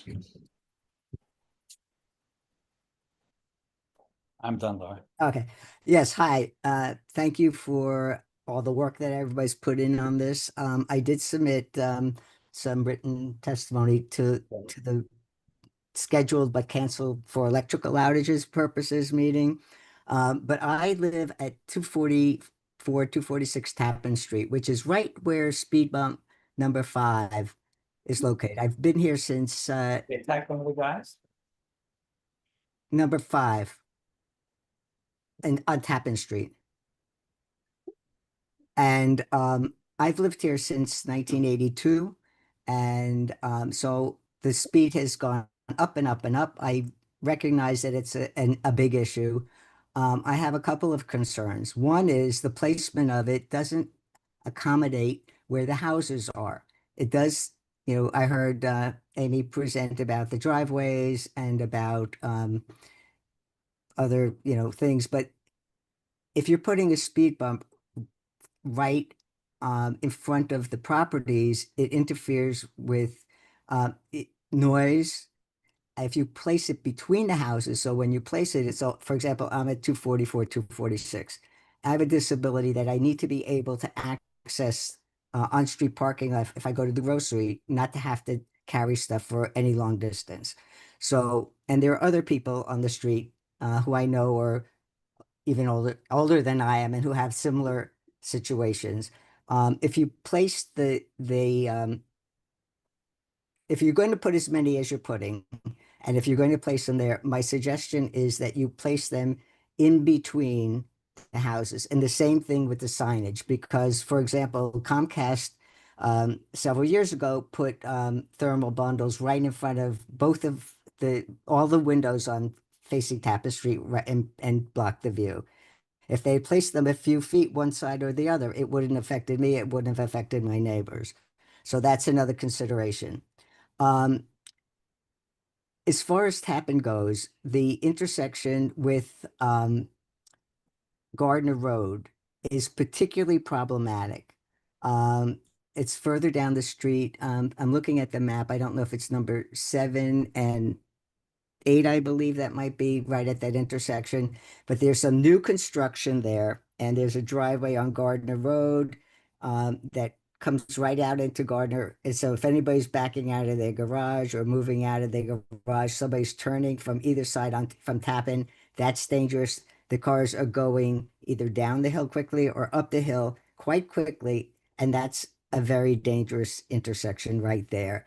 And so that's a place on the street.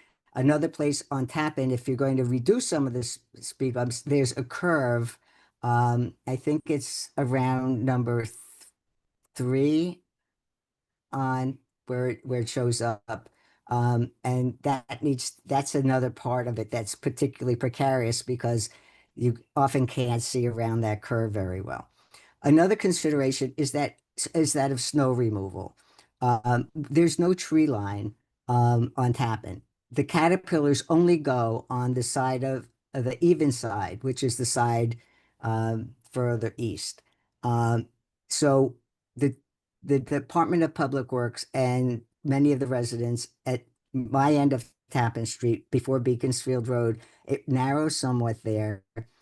It's somewhat at an angle, and we're on basically the sun side of the street in the front of the houses. So it's always an issue about getting the snow curb to curb because it's not a very wide street and there's two-way traffic and there's parking unless it's a big snow emergency and they restrict the parking.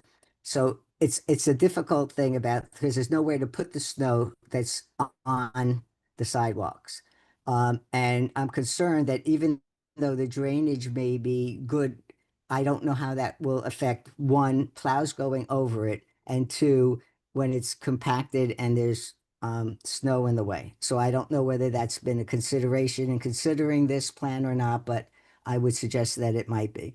Another consideration is that the intersection of Beaconsfield Road and Tappan Street. My child, who's now 37, was not allowed to cross Beaconsfield Road to go down on the way to go to the Runkle School until after I was convinced that Tappan Street was fine, because that you can't see around that corner. And there's not a sidewalk that goes all the way up if you're going toward Tappan Street on Beaconsfield, on the right-hand side, there's no sidewalk at the end of it coming up to Tappan. And it's a sort of a blind corner, both for the cars and for the pedestrians. And so I'm suggesting that might be a place for a stop sign. There's no stop sign on Beaconsfield, but I think maybe there should be something considered for a stop sign there. It would also slow the traffic, and maybe you wouldn't need some of those humps like the one on either side, that maybe you don't need the hump on 5 and 6 if you have a stop sign there. And that might actually help slow the traffic more. And finally, I just want to suggest that I don't know whether there can be I know there's a lot of commercial traffic, landscapers and things like that, UPS trucks, FedEx, whatever. But I don't know what the rules are about prohibiting trucks. Like sometimes you'll see streets, no trucks allowed. And I don't know if there's some way of eliminating some of that kind of traffic, which really, increases the noise and the congestion. And I said that was the last thing, but there is one other that a number of people raised at the previous meeting, which is about the nature of the speed humps. And I'm not familiar with this, but I just want to put it out there that people had said that they were familiar with Boston using a different kind of speed hump that would reduce the speed to under 18 miles an hour as opposed to 15, and that would be sufficient, and it also would reduce the noise that would be associated with the speed humps. So I appreciate you considering my comments, and thanks for all your work. Thank you, Mr. Coleman. Amy, can I just turn back to you real quick? So can you just repeat what you said about looking at the warrants for stop signs in the neighborhood? Yep. So there are federal standards that outlay criteria that need to be met to install an always stop. Just knowing what we know about what those criteria are, most of these intersections in this study area would not meet. There are 3, however, that might. These 3 here. So we are So looking basically, at those. just to tell me if I'm wrong here. So if the intersection meets the warrants, which are set in federal law, which we are required to abide by in order to receive federal funds and state funds, we will consider them. If they meet the warrants, we'll put them in. If not, we cannot put them in. Is that accurate? That is accurate. Thank you very much. Let's see. I believe Sky Morrison was next.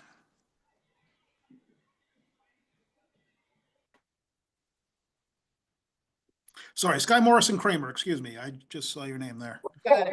All right, my dog is barking. There are people walking by. But anyway, my name is Sky Morrison Kramer. I live at 301 Clinton Road, which is number 24 on the list of proposed speed humps. I'm generally in favor of installing the speed humps on Clinton and have no objection to a speed hump being installed in front of my house. My objective in speaking today is to reiterate, as my across the street neighbor Diane did, how important I believe it is to install curbs, either granite or asphalt, on this section of Clinton Road and Upper Beaconsfield. I visited with this barking dog each of the 39 proposed and existing sites and found that 35 of the 39 proposed sites have curbs, either granite or asphalt, in place. The only proposed sites without curbs are on this section of Clinton between Chestnut Hill Avenue and Dean and Upper Beaconsfield. 261, which is the location of Clinton Road, the location of speed hump number 25, already has asphalt curbs in place. Just to get to the point, I believe that curbs discourage drivers from avoiding speed humps by driving around them. When a curb is in place, I believe a driver will hesitate to drive over the curb to avoid the speed hump. If there is not a visible curb, I believe and have noticed that a driver may not hesitate to drive onto grass to avoid the speed hump. This will increase the erosion that is already degrading the area between the road and sidewalk in front of my house. And I do want to add that number 233 Clinton Road, which is the site of speed hump number 26, is at the corner of Dean and Clinton Road. And there are deep, like foot plus gullies in front of their house, and teachers from the Runkle School park there, and you can see their cars kind of tilting as the side of their wheels are in the gully. So I reached out to Amy and I heard from her that that installing the curbs is not included in this project. I would really like to ask you to reconsider that, since there really not that many curbs that need to be installed. And if this is not the appropriate time, then I would like to understand what the process is for requesting curbs. I know that Diane has requested them the many years that she's lived here. I've called a couple of times and been told that, oh yes, somebody will come out and visit and look. But so far, nothing has happened. So that's it for me, and thank you very much. Thank you. Didn't hear your dog at all. So, oh yeah, well done. thank you. Well done. Well done. Anupam Desai, you are up, and apologies for butchering your name undoubtedly. No problem. So I actually live on the same stretch of Clinton Road, and couldn't agree more with about the curbs, but I guess that might have to be taken up as a separate issue. But there is much erosion in this area every time we get rain, and also, yeah, the drivers driving around. Another thing that might help with that, which might be a lot cheaper, is just painting a parking lane into Clinton Road. The other stretch of Clinton Road from Dean to Buckminster, I think, has a separated parking lane that's painted onto the road. Not only, will that help with drivers not straying around the speed bump, but also it's an optical illusion, I guess, that slows people down when they have a narrower lane to drive in. So it would help the general, what we're trying to achieve here, which is to not have people drag racing down our street. Otherwise, the other things I wanted to comment on, I think earlier someone mentioned about folks with disabilities who are having to go out into the street because of the sidewalk situation. I would hope that we could address the sidewalk situation. I can't imagine anything worse than, having people continuing to race down the street and then having wheelchairs out there at the same time. It just doesn't seem like that's, the right solution is to have people having to go out into the street to avoid the sidewalk. And I think it would make more sense to put in the speed bumps and have people slow down on the streets, but also have the sidewalks be in good repair. I think that's all I have to say right now. Thank you. Thank you very much. Just if you don't mind, just lower your hands if you're done commenting. Just helps me keep track of things. Alexander Blood, go ahead, please. Hey, good evening. Thank you so much for the opportunity to speak. Similar to the last two speakers, I am a resident of Clinton Road, actually at 261 Clinton Road, which was called out a few minutes ago. To highlight a few important points, there are more than 15 kids under the age of 10 who walk to the Runkle School on this stretch of Clinton Road from Chestnut Hill Avenue into Dean Road. We are 1 block away about from the Runkle School. Runkle School teachers park all along our street as permitted to do so because of the lack of parking for Runkle School teachers and our proximity to the school. We recently had a traffic assessment by the Brookline Police Department where traffic was measured as high as 70 miles an hour on this stretch of road, with more than 1,000 cars per day on average traversing this stretch of road between daylight hours.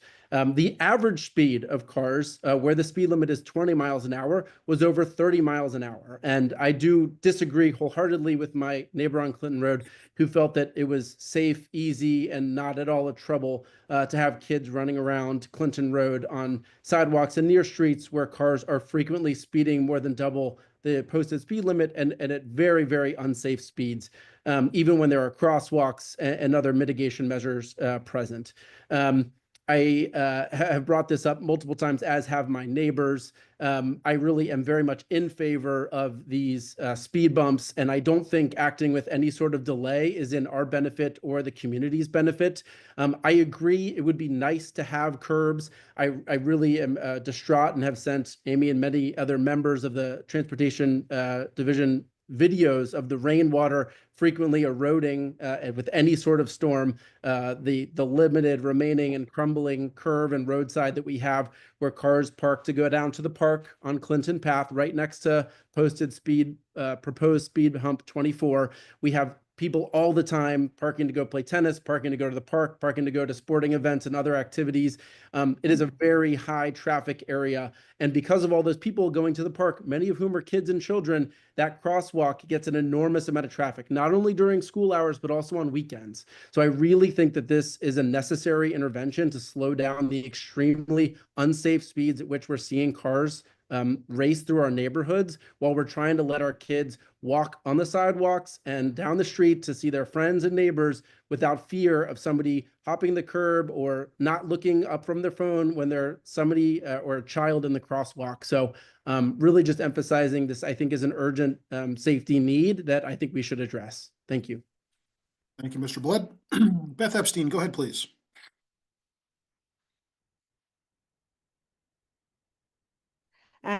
Hi, everybody. My name is Beth Epstein. I live at 111 Clinton Road. It's right where the chicane, or is that what you call it, the jut out is. I guess that everyone says didn't work. My husband and I have lived here for 31 years. We brought up 5 children who all walked on Clinton Road to school, back and forth. The way I counted where the humps are scheduled to be, there's at least 5 humps in either direction toward a main artery. So 5 toward Route 9, 5 toward Dean Road, that would get me to Beacon. And I feel honestly like it's punishment for me. We've never had an accident that I can remember, a big one on Clinton Road, ever.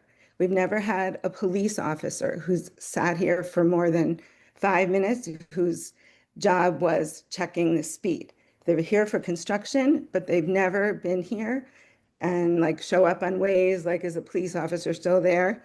Never. And I feel like this is punishment for the residents, for the taxpayers, that every time I want to go out somewhere and come back multiple times a day, I'm going to have to go over 10 speed bumps each time, back and forth. And then I go out again, another 10 speed bumps, and then another 10 speed bumps. And really, like, we haven't ever had a problem. So I just don't understand it. And further, I recently had stomach surgery. And believe me, when you have stomach surgery, you feel every pothole, but you feel every speed bump.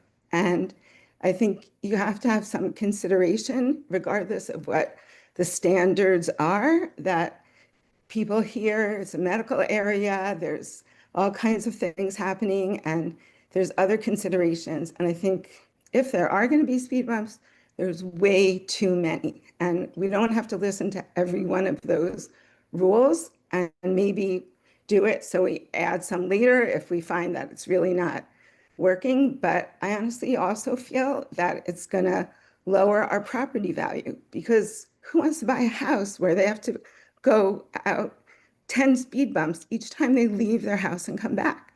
You go to the supermarket, you come back, 10 speed bumps. You go to the doctor, you come back, 10 speed bumps. You drive your kid to school, 10 speed bumps. Really? Like, I think it's crazy. And I'm just really sorry. I wrote a letter. I wasn't able to attend the last meeting, but I think you have to think of the residents. And, you know, I appreciate that it is dangerous, but honestly, I've had, you know, 5 kids. They walk to school back and forth on our section of Clinton Road, never had a problem, never known of any other problems. It's just not something that's ever been an issue for 31 years. And I just feel like there's got to be other things we can do first before we just go put speed bumps or humps or whatever they're called everywhere.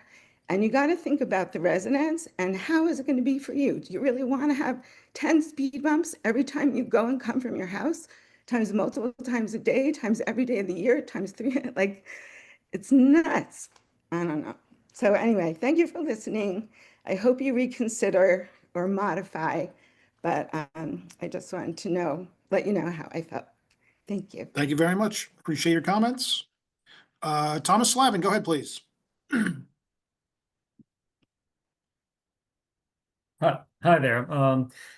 104 Buckminster. I'm a little late to this process. I didn't realize this was happening until I got the notice in the mail.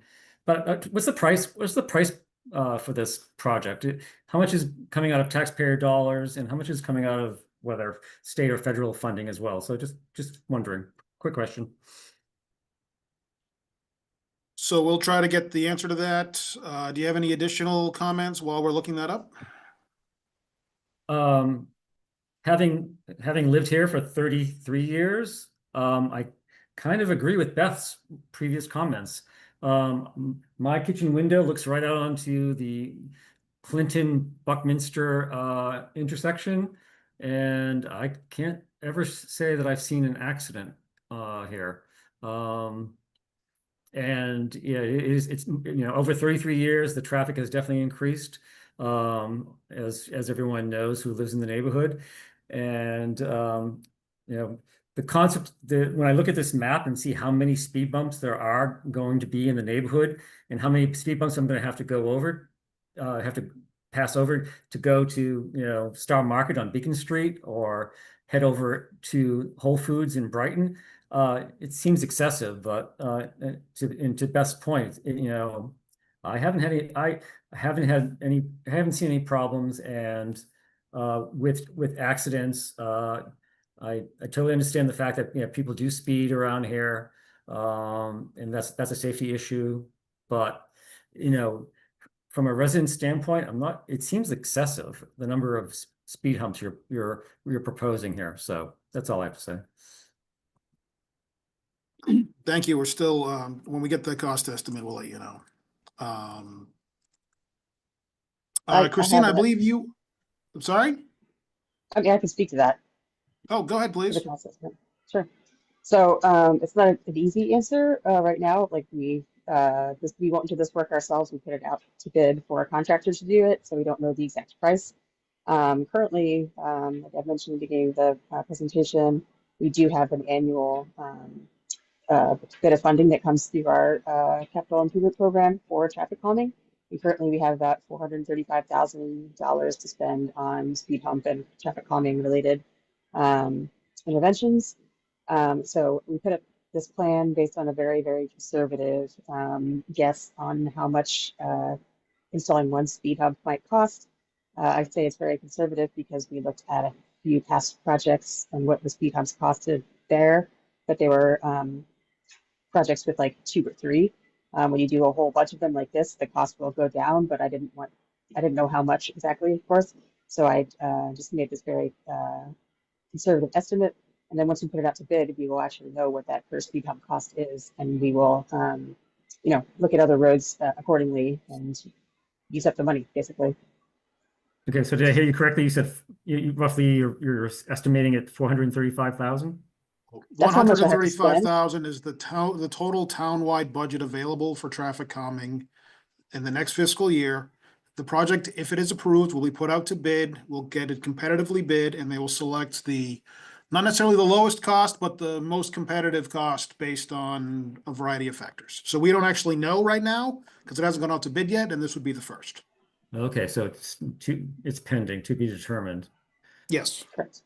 That kind of goes back to one of the other commentators' point.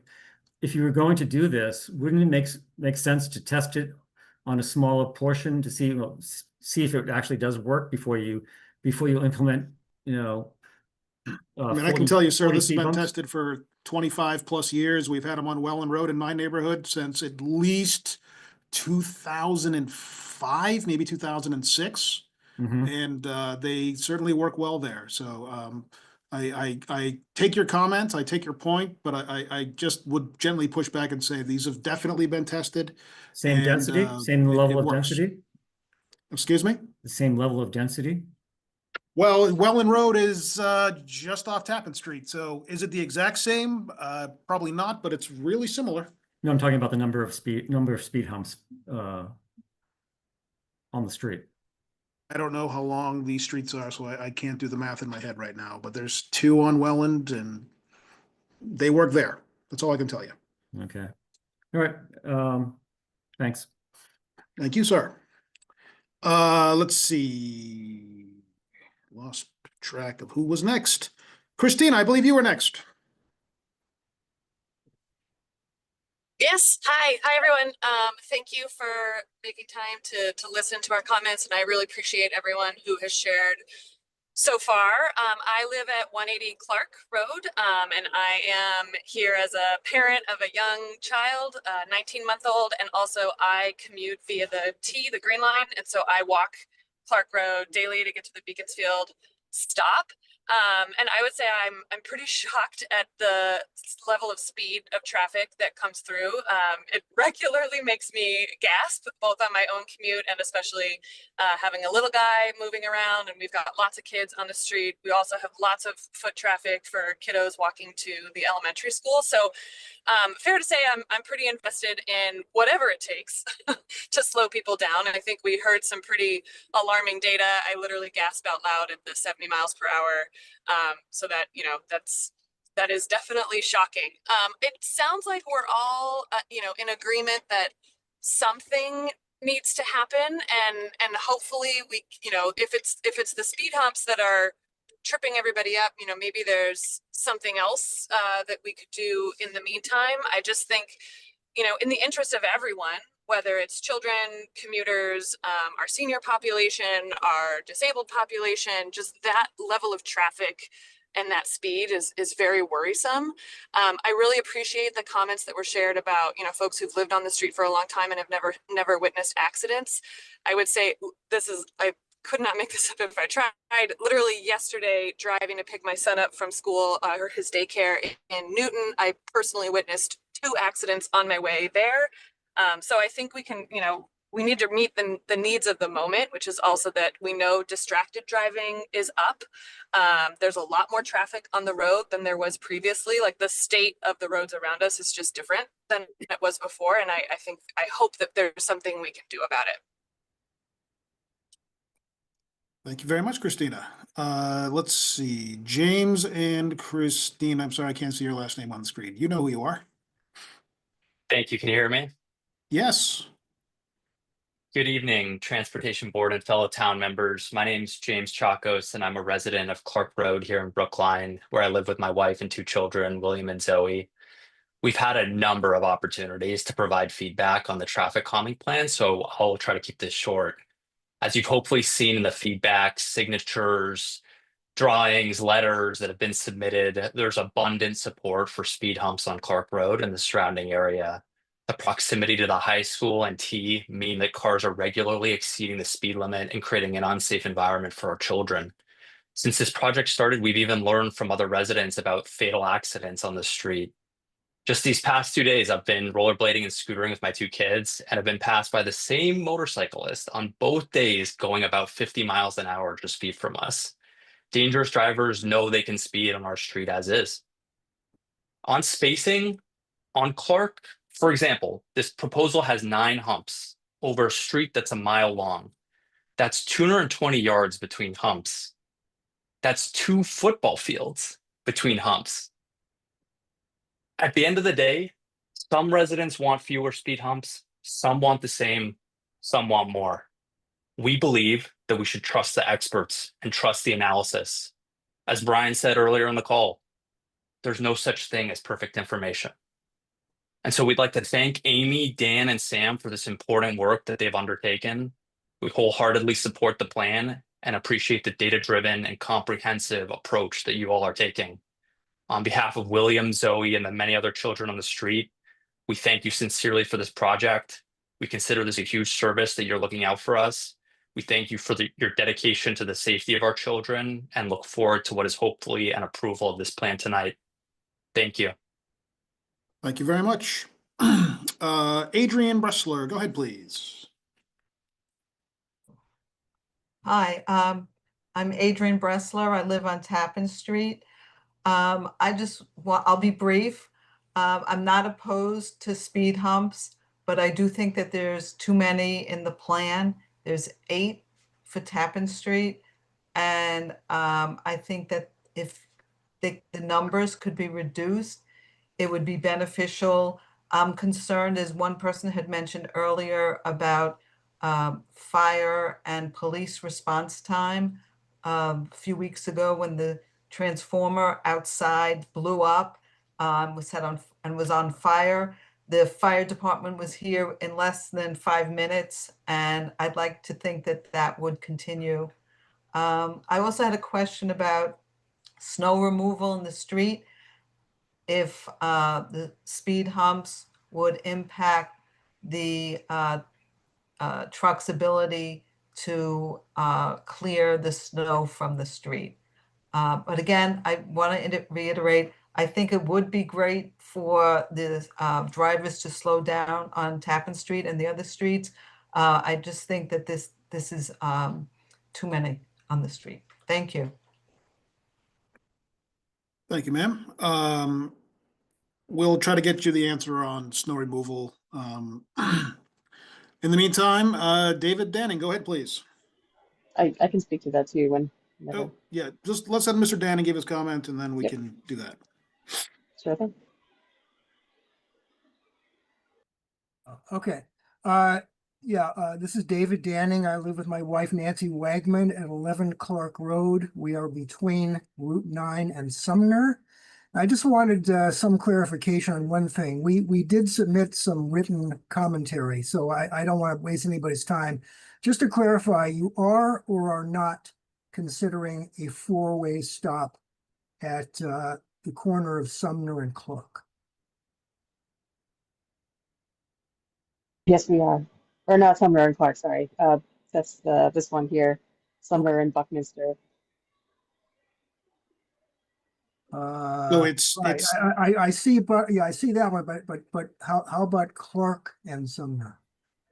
No, Well, if there is a intersection that could use one, it's that one. And we kind of detailed that in our written comments, but the sight lines are terrible. I don't think it's safe for either cars or pedestrians. It's something that I would appreciate you reconsidering. Thank So, you. sir, again, I'm just briefly, there are certain standards that have to be met in terms of sight lines and all kinds of other things, from an engineering perspective. Staff have gone out and looked at each intersection in this area to see if they meet the requirements. The three on the screen are the only ones as of this time that do meet the requirements for consideration. The one you're talking about, I agree, could use a stop sign, and it would be very helpful. Unfortunately, at this time, it doesn't meet the federal requirements. We cannot just put them up unless they meet these warrants. Otherwise, we risk losing state and federal funding. I'm sorry, it stinks, but it's the reality. Okay, thank you. Snow removal, Amy? Yep, there's a few points that have been brought up a couple times that I can address as well, if that's all right with you now. Go for it. All right. Emergency vehicles were brought up a few times. So we, all through the creation of this policy and the development of this plan, we have been coordinating with police and fire. They have approved our standard design for speed humps, and they've also approved all of these streets and the locations for the speed humps. So we're in collaboration with them. They're fully aware and not worried. The snow removal, yeah, again, we coordinate with our highway department all the time on every roadway effort, and we've shown the standard design detail to them as well. And they just said, as long as we know where they are, fine.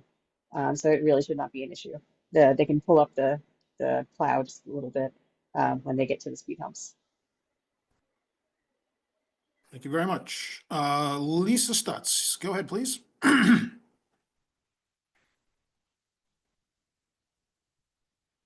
Hi, sorry, I was trying to unmute myself.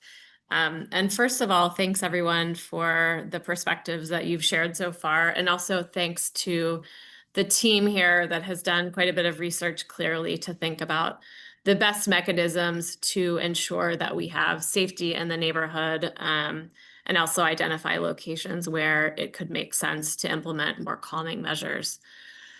For context, I live at 255 Clinton Road, which is right near speed hump 24, I believe. I have 3 children, and one of the things that we have really, really loved about this area is the degree of sort of community feel that we feel in the street. Our kids love our neighbors. They love to be, all over the place, running across the street. And, in this world of phones and all of that, I will say, I feel incredibly lucky to be here and to be in a community where I can enable them to do that. And I've got great neighbors on the street who will keep them safe. What does not make me feel safe is cars just speeding and truly drag racing and flying by our house. I think Alexander's point about really just looking at the data, and again, I don't have data on all of the streets. I have data on my street where I live and see cars just flying by every day. 70 miles per hour is just an unacceptable speed, and I see that consistently. It's 50, it's 45, it's, whatever it is. These are just clearly, unsafe speeds for not just children, but for the many residents and visitors who are going to Dean Park, who are using this area. So what I would say here is, to the points made earlier around there's never been a problem, we now have data, 70 miles an hour is a problem, right? And we are so incredibly lucky that nothing has happened yet, but I don't think we should let sort of past luck dictate future decisions, especially when we have data about what's happening in the area. I trust that the team here, has the research about what works, has the research about kind of the specific areas that we truly need to be looking at. And what I would say is that this part of Clinton Road where I live is one of those areas that I feel strongly that we really need to see change and to see safety be putting sort of above worry about there being too many traffic humps. So appreciate all the time that's gone into this, and thank you for listening. Thank you, ma'am. Sarah Shelton, go ahead, please.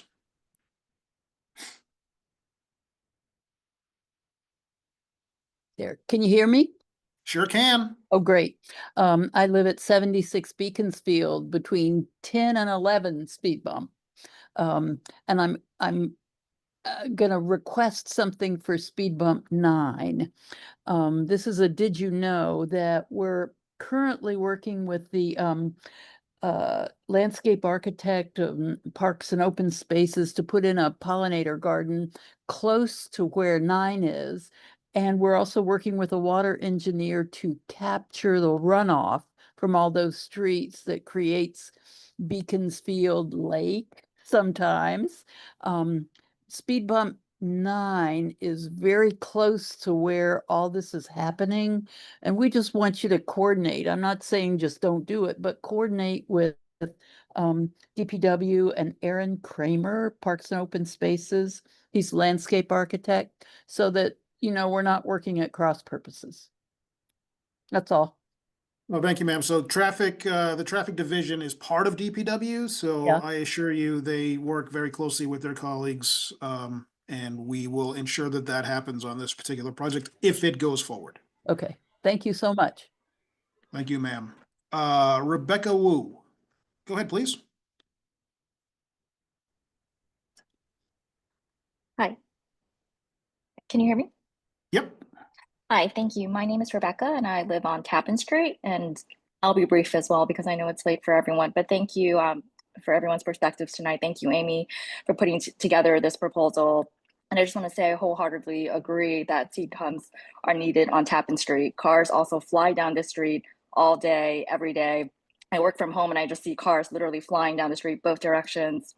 As was mentioned before, the areas with curves are particularly dangerous for cars and pedestrians where there's blind spots.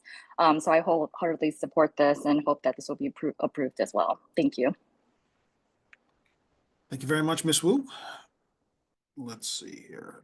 Next up is Martha Miller. Hello. Thank you for the opportunity to share. I'm not going to repeat what others have said, but I do want to drive home something as someone who is not a native of Boston and was shocked at our insurance rates for our vehicles when we moved here. And I came to find out that Boston, it's not just an anecdote that we have some brutal drivers here.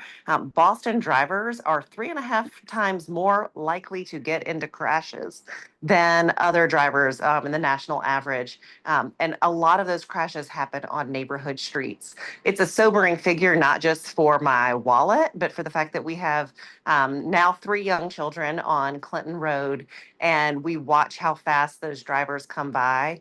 We also know from the data in Massachusetts when and who is most at risk.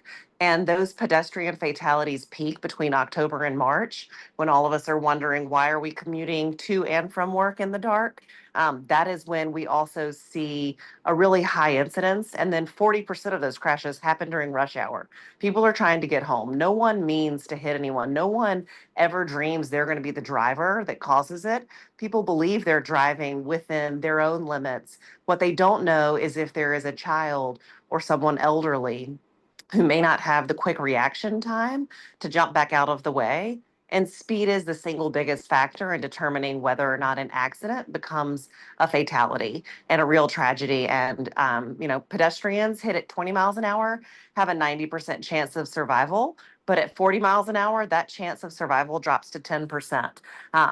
The stats on 70 miles an hour are horrific, but I do think we need to take into consideration what the data shows us. I want to thank everyone on the Brookline transportation team for being really thoughtful about this and using a data-driven mindset to understand the nature of the problem and the right way to calibrate the solution. I'm fully supportive, and I think that it is a wonderful model for success, having driven over many of the speed humps in other areas at the appropriately marked speed and noting 0 damage to my vehicle. Thank you very much.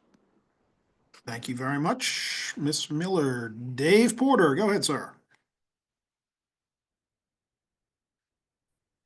Hi there, Dave Porter. I live on Clark Road. My wife and I are raising 2 kids here. They're 7 and 9 currently, which is coming right up on biking age. So it's not just kids on the sidewalk, it's kids in the street on their bikes that we want to have folks slowing down for. People, I think it's pretty obvious to everyone that's ever sort of accidentally found themselves speeding in a car that people drive at the speed that they feel comfortable driving, right? That's the speed that you actually end up driving, and speed limits and periodic enforcement don't change that. The big signs that tell you how fast you're going help for a little while and then they stop helping. So I don't personally know what the right number of speed humps is, but the people who wrote the standard guidelines that Amy is, followed to put this map together, they know. That's their job to know. And they said this is the right number. So I think that, to keep people from speeding back up in between each speed hump. So that sounds to me like this is the right number of speed humps. Again, Amy, thank you very much for the data-driven and standards following approach on this. I live down at the east end of Clark Road by 20 and 21, right where one of the things that you're being asked to vote on tonight, one of the sections that you're being asked to vote on tonight about whether to keep them in the plan. I would sort of beg you, please, to keep them in the plan. This part of Clark Road, I hear that it's less dangerous than other areas on this map. That's less bad, but it's not good. There's a reasonable amount of illegal parking on our road, and if anything is ever done about that, which would be great, then that speeds people up.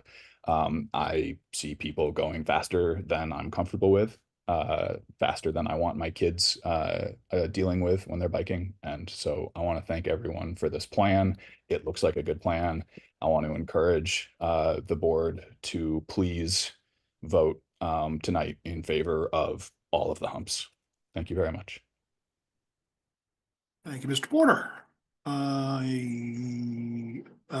Okay, so Moshe, you're back for your second bite of the apple. I'm gonna get to a few folks who haven't had a chance yet, and then we'll get to you. But before you is Aaron Jaffe? Excuse me for butchering your name, sir. That's Jaffe. That's okay. Hi, my name's Aaron Jaffe, as you just heard. My wife and 2 children, who are 11 and 4 years old, live at 150 Clark Road. Both go to Runkle and walk up and down our street regularly. We've lived here for the last few years, and really, I think everybody who lives around here has seen the same thing. We've only seen traffic continue to increase with cars regularly speeding up and down the street. I think what we've heard is speed humps, to me and others with children, is a no-brainer. The data are driving the number and distribution of these humps. And while, as James said earlier, no data are perfect, I do think, and I don't know everybody on this call, but I suspect none of us on these streets are the experts at figuring out the number and distribution of these humps. So from my perspective, I prefer to let the experts and the data drive the decision on the number and distribution. We've also, I just want to point out, we've heard from people on all of the streets on this map. And I just want to say, I'd encourage everyone to think of these streets as one community, because if we think of our streets as isolated units and everyone around us gets speed humps, the traffic on our personal street is going to increase tremendously, right? Waze is just going to start sending people up and down Clark Road if everybody around us has humps. So this is a community thing, not just an individual street thing. And one last point, while I appreciate the experience of longtime residents that they have not actually witnessed accidents, that doesn't mean that they don't happen. And those data actually are publicly available. And I would encourage all of the residents to look up those data, because you can see that just in the last 5 years, it's certainly not 0 accidents that have happened on these streets. So I would encourage everybody to look those up. It's public record, and appreciate the opportunity to share my perspective. Thank you. Thank you, sir. Okay, Moshe, I'm going to get to you after I get to Devin Powell, please. Hi, can you hear me? Yep, go ahead, Hi, please. I apologize for not being on video. It's better for everyone. My name is Devin Powell. I live at 249 Buckminster Road, which is right on the corner of Buckminster and Chesham. So immediately across the street from Runkle School. I have a 13-year-old who is still at Runkle and an 18-year-old who just graduated from BHS. We've been in the house for 12 years, and being a direct abutter to the school and a mom who watched her kids walk there every day and walk home every day, I have seen shocking traffic violations and speeding, near misses. It's scary a lot of times, honestly, to live here with young kids who you want to encourage to walk places. I strongly support having these in effect. We also hear a lot of kind of drag racing happen late at night. And once my older son reached being a teenager, where we encourage him obviously to walk to his friends' houses and all of that, not to drive, it's scary. And I really do recommend or support the speed calming measures to be put into place, because I'm surprised at people who have said they're not seeing it happening, because I see it every day. And when there's a lot of kids walking to school and a lot of kids walking home from school. Also, I wanted to make a very specific comment about where I am. There is a stop sign at the crosswalk for Buckminster and Chesham that is not visible. And I know myself and a lot of the neighbors have put it on the app and tried to get it. It's kind of behind a lot of branches right in front of my house and tilted incorrectly. So it's very hard to see. And there is a crosswalk there that does not have a crossing guard in the mornings or afternoons. And I think fixing that stop sign would help, in addition to adding speed humps. So I don't know if this is a forum to bring that up or not. But something like that would be great. I love also the addition of the things in the middle of the crosswalks that say, slow down for students or for pedestrians. Although honestly, the ones that I have seen out, I've also all seen hit and crushed beneath cars. So I don't know how useful those are. But again, just wanted to show my support for all of the different traffic calming measures. Thank you. Thank you, and congratulations on your BHS graduate. Thank you. Two of us on this board also had members of the class of 25. So thank you very much. Congrats to very you too. exciting. Thank you. What is the address of the hidden stop sign or area? I am at 249 Buckminster Road. It is the crosswalk that is right before Chesham Road. So All right. not the crosswalk at Druce and Buckminster, where there is a crossing guard. It's like the block right before that, and it's just the stop sign is there. It's just very hard to see. I know where you are. Do you know is the brush that covers it public property or private property? I have no idea. It might be mine. But it's on the edge of the street, so I don't believe it's ours. Okay. But if it is, tell us and we will cut it. So Okay. yeah, but it's All right. also Sounds good. tilted. Okay, thank you. No, I appreciate it, man. Yep. Thank you very much. All right, Mochi, I see you. I'm going to get back to you. Let me hear from Claire McClintock, please. Hi, can you hear me? Sure can. Okay, great. I also just wanted to support the traffic calming solution that is proposed. I just wanted to touch base. In the last meeting, I expressed about, I also live on Clinton Road and I have young children and the horrific speeding. And also there's no enforcement on Clinton Road for, I can just speak from, I don't see anyone being pulled over or ticketed or anything like that. So it does feel like speed humps are the only way to actually effectively do this. I also, just to throw it out there, I know, this isn't really on the docket today, but the curbing, I think, would be really helpful for traffic calming and also for erosion of the curbs. And I totally agree with what Sky Kramer said earlier. And finally, one other just small, well, maybe not small, but point, someone earlier said that they think that this would decrease property values.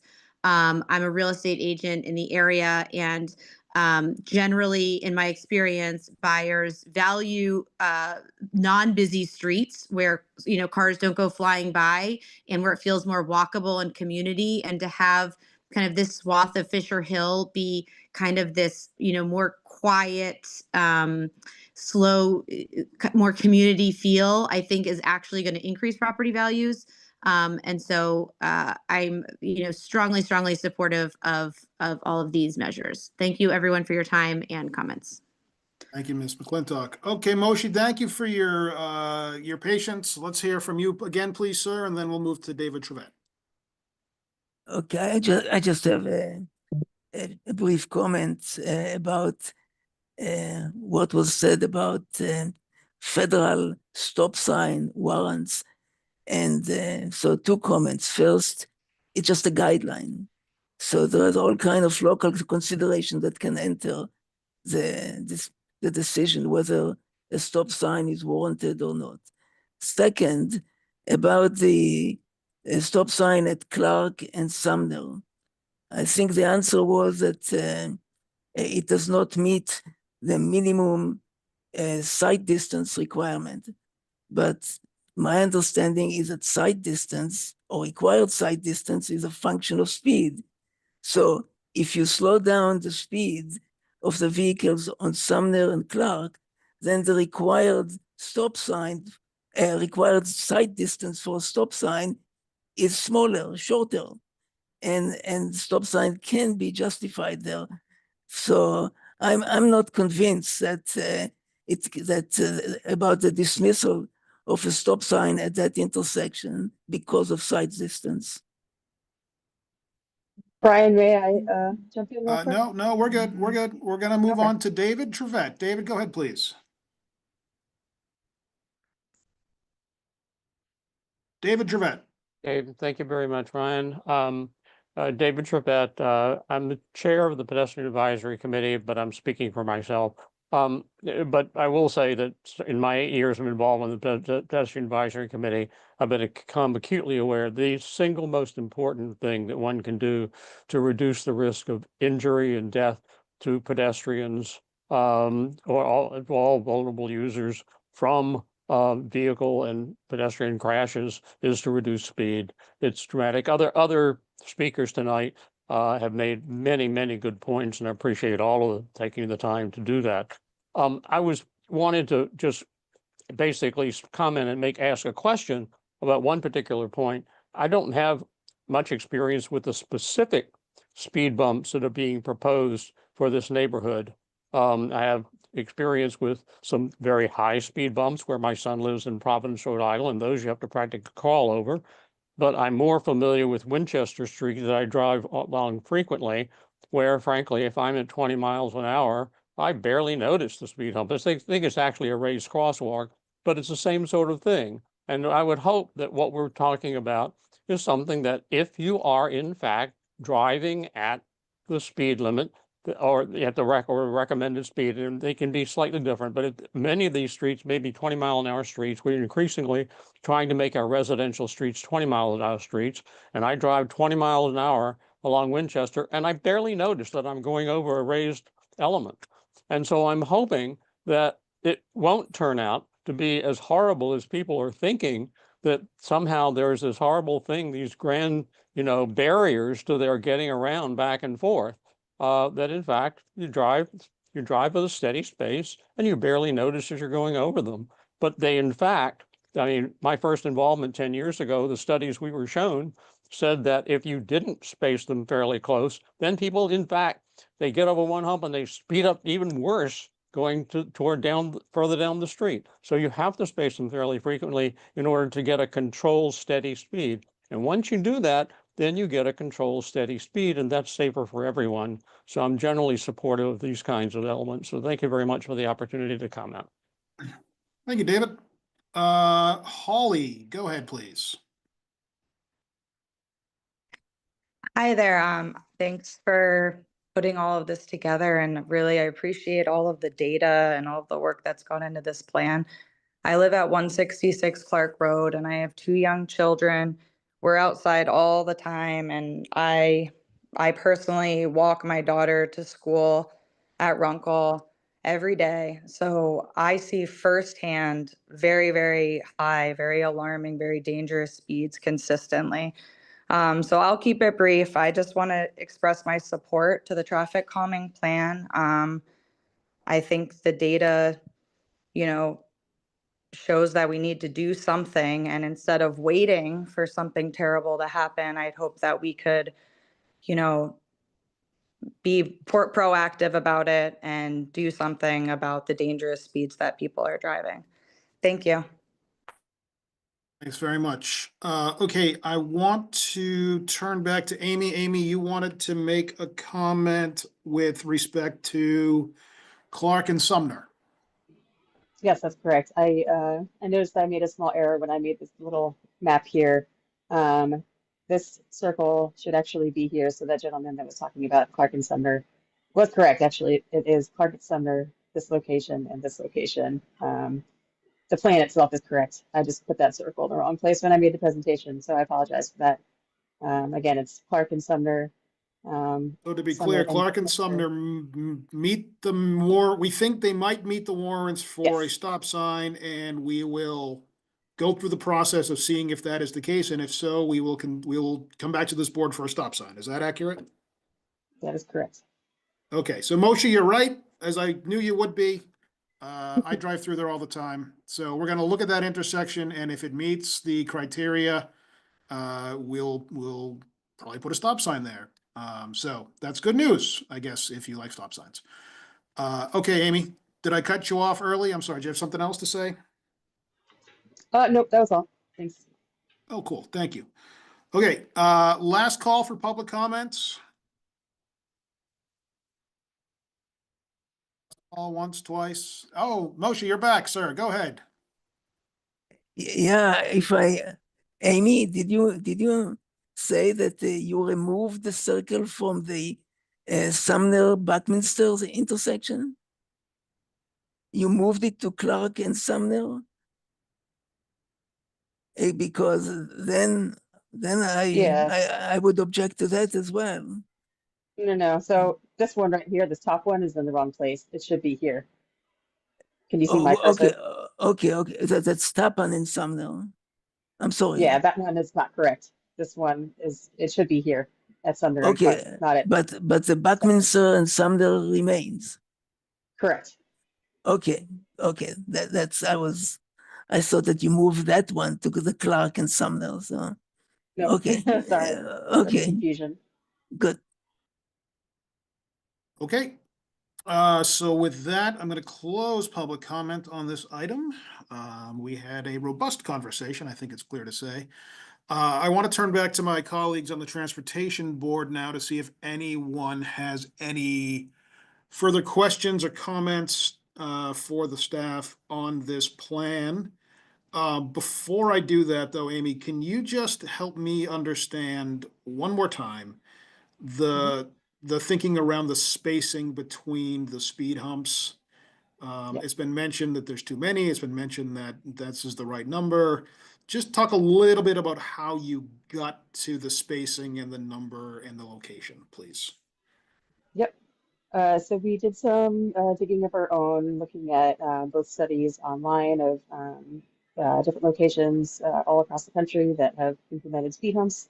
Also talking to the city of Boston, who has a very robust speed hump program, very similar to this. I know that they get a little bit of press about Allendale Road speed humps that had to get removed, but that is one project among dozens and dozens of streets that they have implemented that was removed. All the others have been very successful and popular. So sometimes the headlines aren't necessarily telling the whole story. So long story short, we talked to the city of Boston. We looked at these other case studies and looked at guidance and best practices that we could find in various sources. And they all pretty much agreed on 200 to 500 feet is kind of the sweet spot. Thank you very much. Sure Appreciate thing. you explaining the methodology. Okay, folks, Richard, Len, Wendy, questions, comments? Wendy, go ahead, please. I have a question about the intersection, the potential stop sign at Buckminster and Tappan. How does that work since it's not exactly, it's not a T stop, right? It's, where would the stop signs be? Are you talking about Beaconsfield and Tappan? No, Buckminster and Buckminster and Sumner. Oh, okay, got it. Down here. Yeah. Yeah, so we're looking into that intersection a little bit closer because it is just a very bizarre intersection with strange geometry. Almost more like two different intersections, and we are looking into perhaps some geometric, I hesitate to say geometric changes because we're not going to try moving curve right away, but kind of traffic flow changes, I guess we can say, to make things a little bit easier to understand and make the sight lines better. And that may include stop signs. But we're looking into that further. If we do something like that, it probably won't be implemented along with the speed humps. It might be a little bit later just because we need some time to go through different options and kind of vet those with the community. But we are looking at it. So does that mean the stop signs wouldn't happen with this work because there's not an easy way to do that with the current configuration? The answer is we don't know yet. I mean, we're going to look at it a little bit closer, and if we think that the best way forward is to put in stop signs and it meets the warrants, then we'll do that.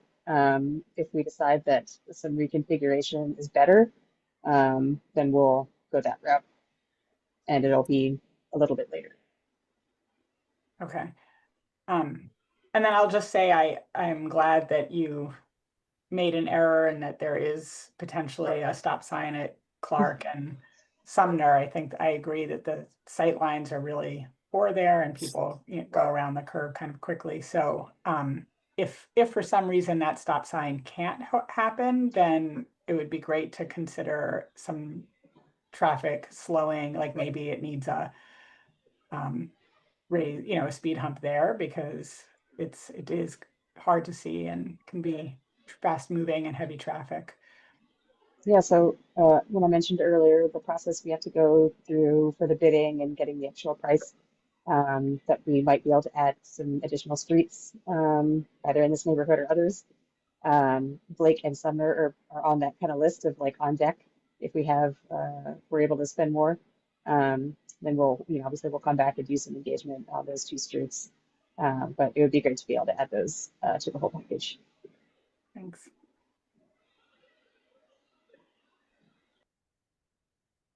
Okay, Len, go ahead, please. So I've seen cars speeding in this area many times. I think this plan is consistent with our town's policies, especially the Vision Zero policy, and I'm planning on voting in favor of these changes. Thanks, Len. Richard, go ahead, please. Yeah, Brian, data is, I think tells a lot of stories, and whether the neighborhood is really aware of the amount of car accidents and hit and runs that take place. Just looking at the Brookline accident Brookline reporting, there's upwards of over 200 accidents over the last 4 years on all these streets combined. And the more alarming part that I see is there's over 35 hit and runs out of that 200. So, obviously people willing to do illegal things as far as motor vehicles with the hit and runs, but the amount of accidents and everything just tells that speed is definitely a major concern here. In my experience of what I've seen for speed humps, which Amy mentioned, Boston has placed a lot. I travel over into the Fenway neighborhood a lot, and you're driving along 15, 20 miles an hour through those neighborhoods. It's a little rise in the speed, ride on, a little raise in the ride, if I say it correctly, and it's really not prohibitive. If you're driving at a calm speed, the speed humps are really not impactful at all. So, like Len, I plan on voting in favor of this plan. Thank you. Thanks, Richard. So I'll go. I agree. So this plan is far from perfect. It would be great if we could include all the curbing. There should definitely be a sidewalk on that part of Buckminster. I've had to walk from that station before, and it's kind of ridiculous that the road just ends, or the sidewalk just ends, excuse me. But we can't let the perfect get in the way of the good. So I think this is an exciting plan. This is the first one that we're doing under our new policy. I wish and I hope my neighborhood is next, because I would love to see this where I live. My kids, as I mentioned, are probably too old to benefit. They'll be doing the driving instead of their kids on their bikes. I wish we had this when they were on their bikes. I would have felt a lot safer and they would have rode their bikes a lot more, to be very honest with you. So I also plan on supporting this. There are still concerns I have. I look forward to seeing it implemented. I look forward to seeing staff come back as we implement it to let us know what's going on.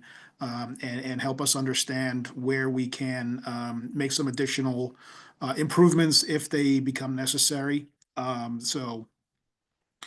With that, I guess we've all spoken. Final questions or comments from the staff or from the board? Otherwise, does One somebody want thing to make a about the motion? berms. I'm sorry? Yeah, just one thing about the berms, I should say. The speed humps that are going in on the areas that don't have curb will have a berm next to it. Whether we can get a berm for the entire duration will probably be a later conversation, but it will have the berm right next to the speed hump. That's part of it. Cool. Is there anybody want to make a motion on this matter? So move. Is there a second? Second. Amy, why don't you call the roll, please? Len, Yes. Wendy, Yes. Richard, Yes. and Brian. Yes. Okay, that motion is approved. Thank you, everybody. We're going to move on to our next agenda item, which is, wow, I somehow managed to close my thing here. Let's see. Well, we're only an hour behind schedule. Beacon Street Bridle Path Design Review Committee Resident Representative Member Appointments. Who has this one? Hey, Brian, that'd be me. All right, Dan, take it away. At your April 30th meeting, the Transportation Board established the Design Review Committee for the Beacon Street Bridle Path project, and you appointed members from various town boards and committees. We're back tonight to appoint 3 neighborhood representatives.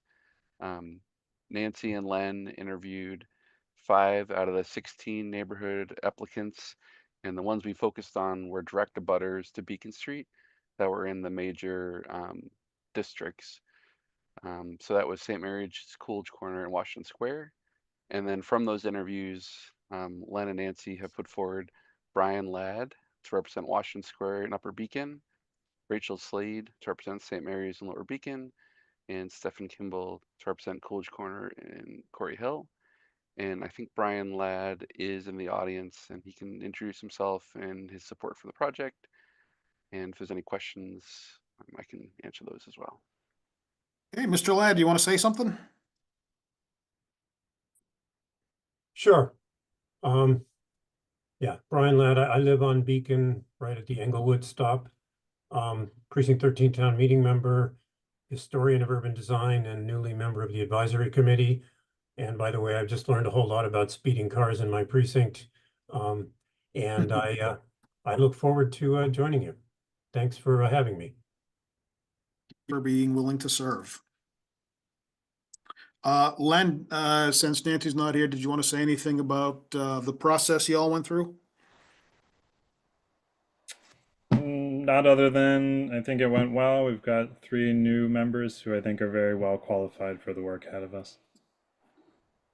Excellent, Len. Thank you. Wendy or Richard, do you have any questions? No. Okay, Len, do you want to make the motion on this topic? Sure. So I'll make a motion to ask the board to appoint the following individuals as members of the Beacon Street Bridle Path Design Review Committee: Brian Ladd, Rachel Slade, and Stephen Kimball. Is there a second? Second. Thanks, Wendy. Dan, why don't you call the roll, please? Wendy?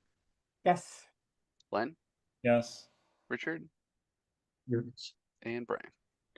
Yes. Yes, you are duly appointed. Thank you for your willingness to serve and look forward to hearing about your work. Is that now a full board? Yep, we do have a believe- full board now, and we're planning to meet hopefully in early fall to go over the project, and we want to start with a quarter walk most likely.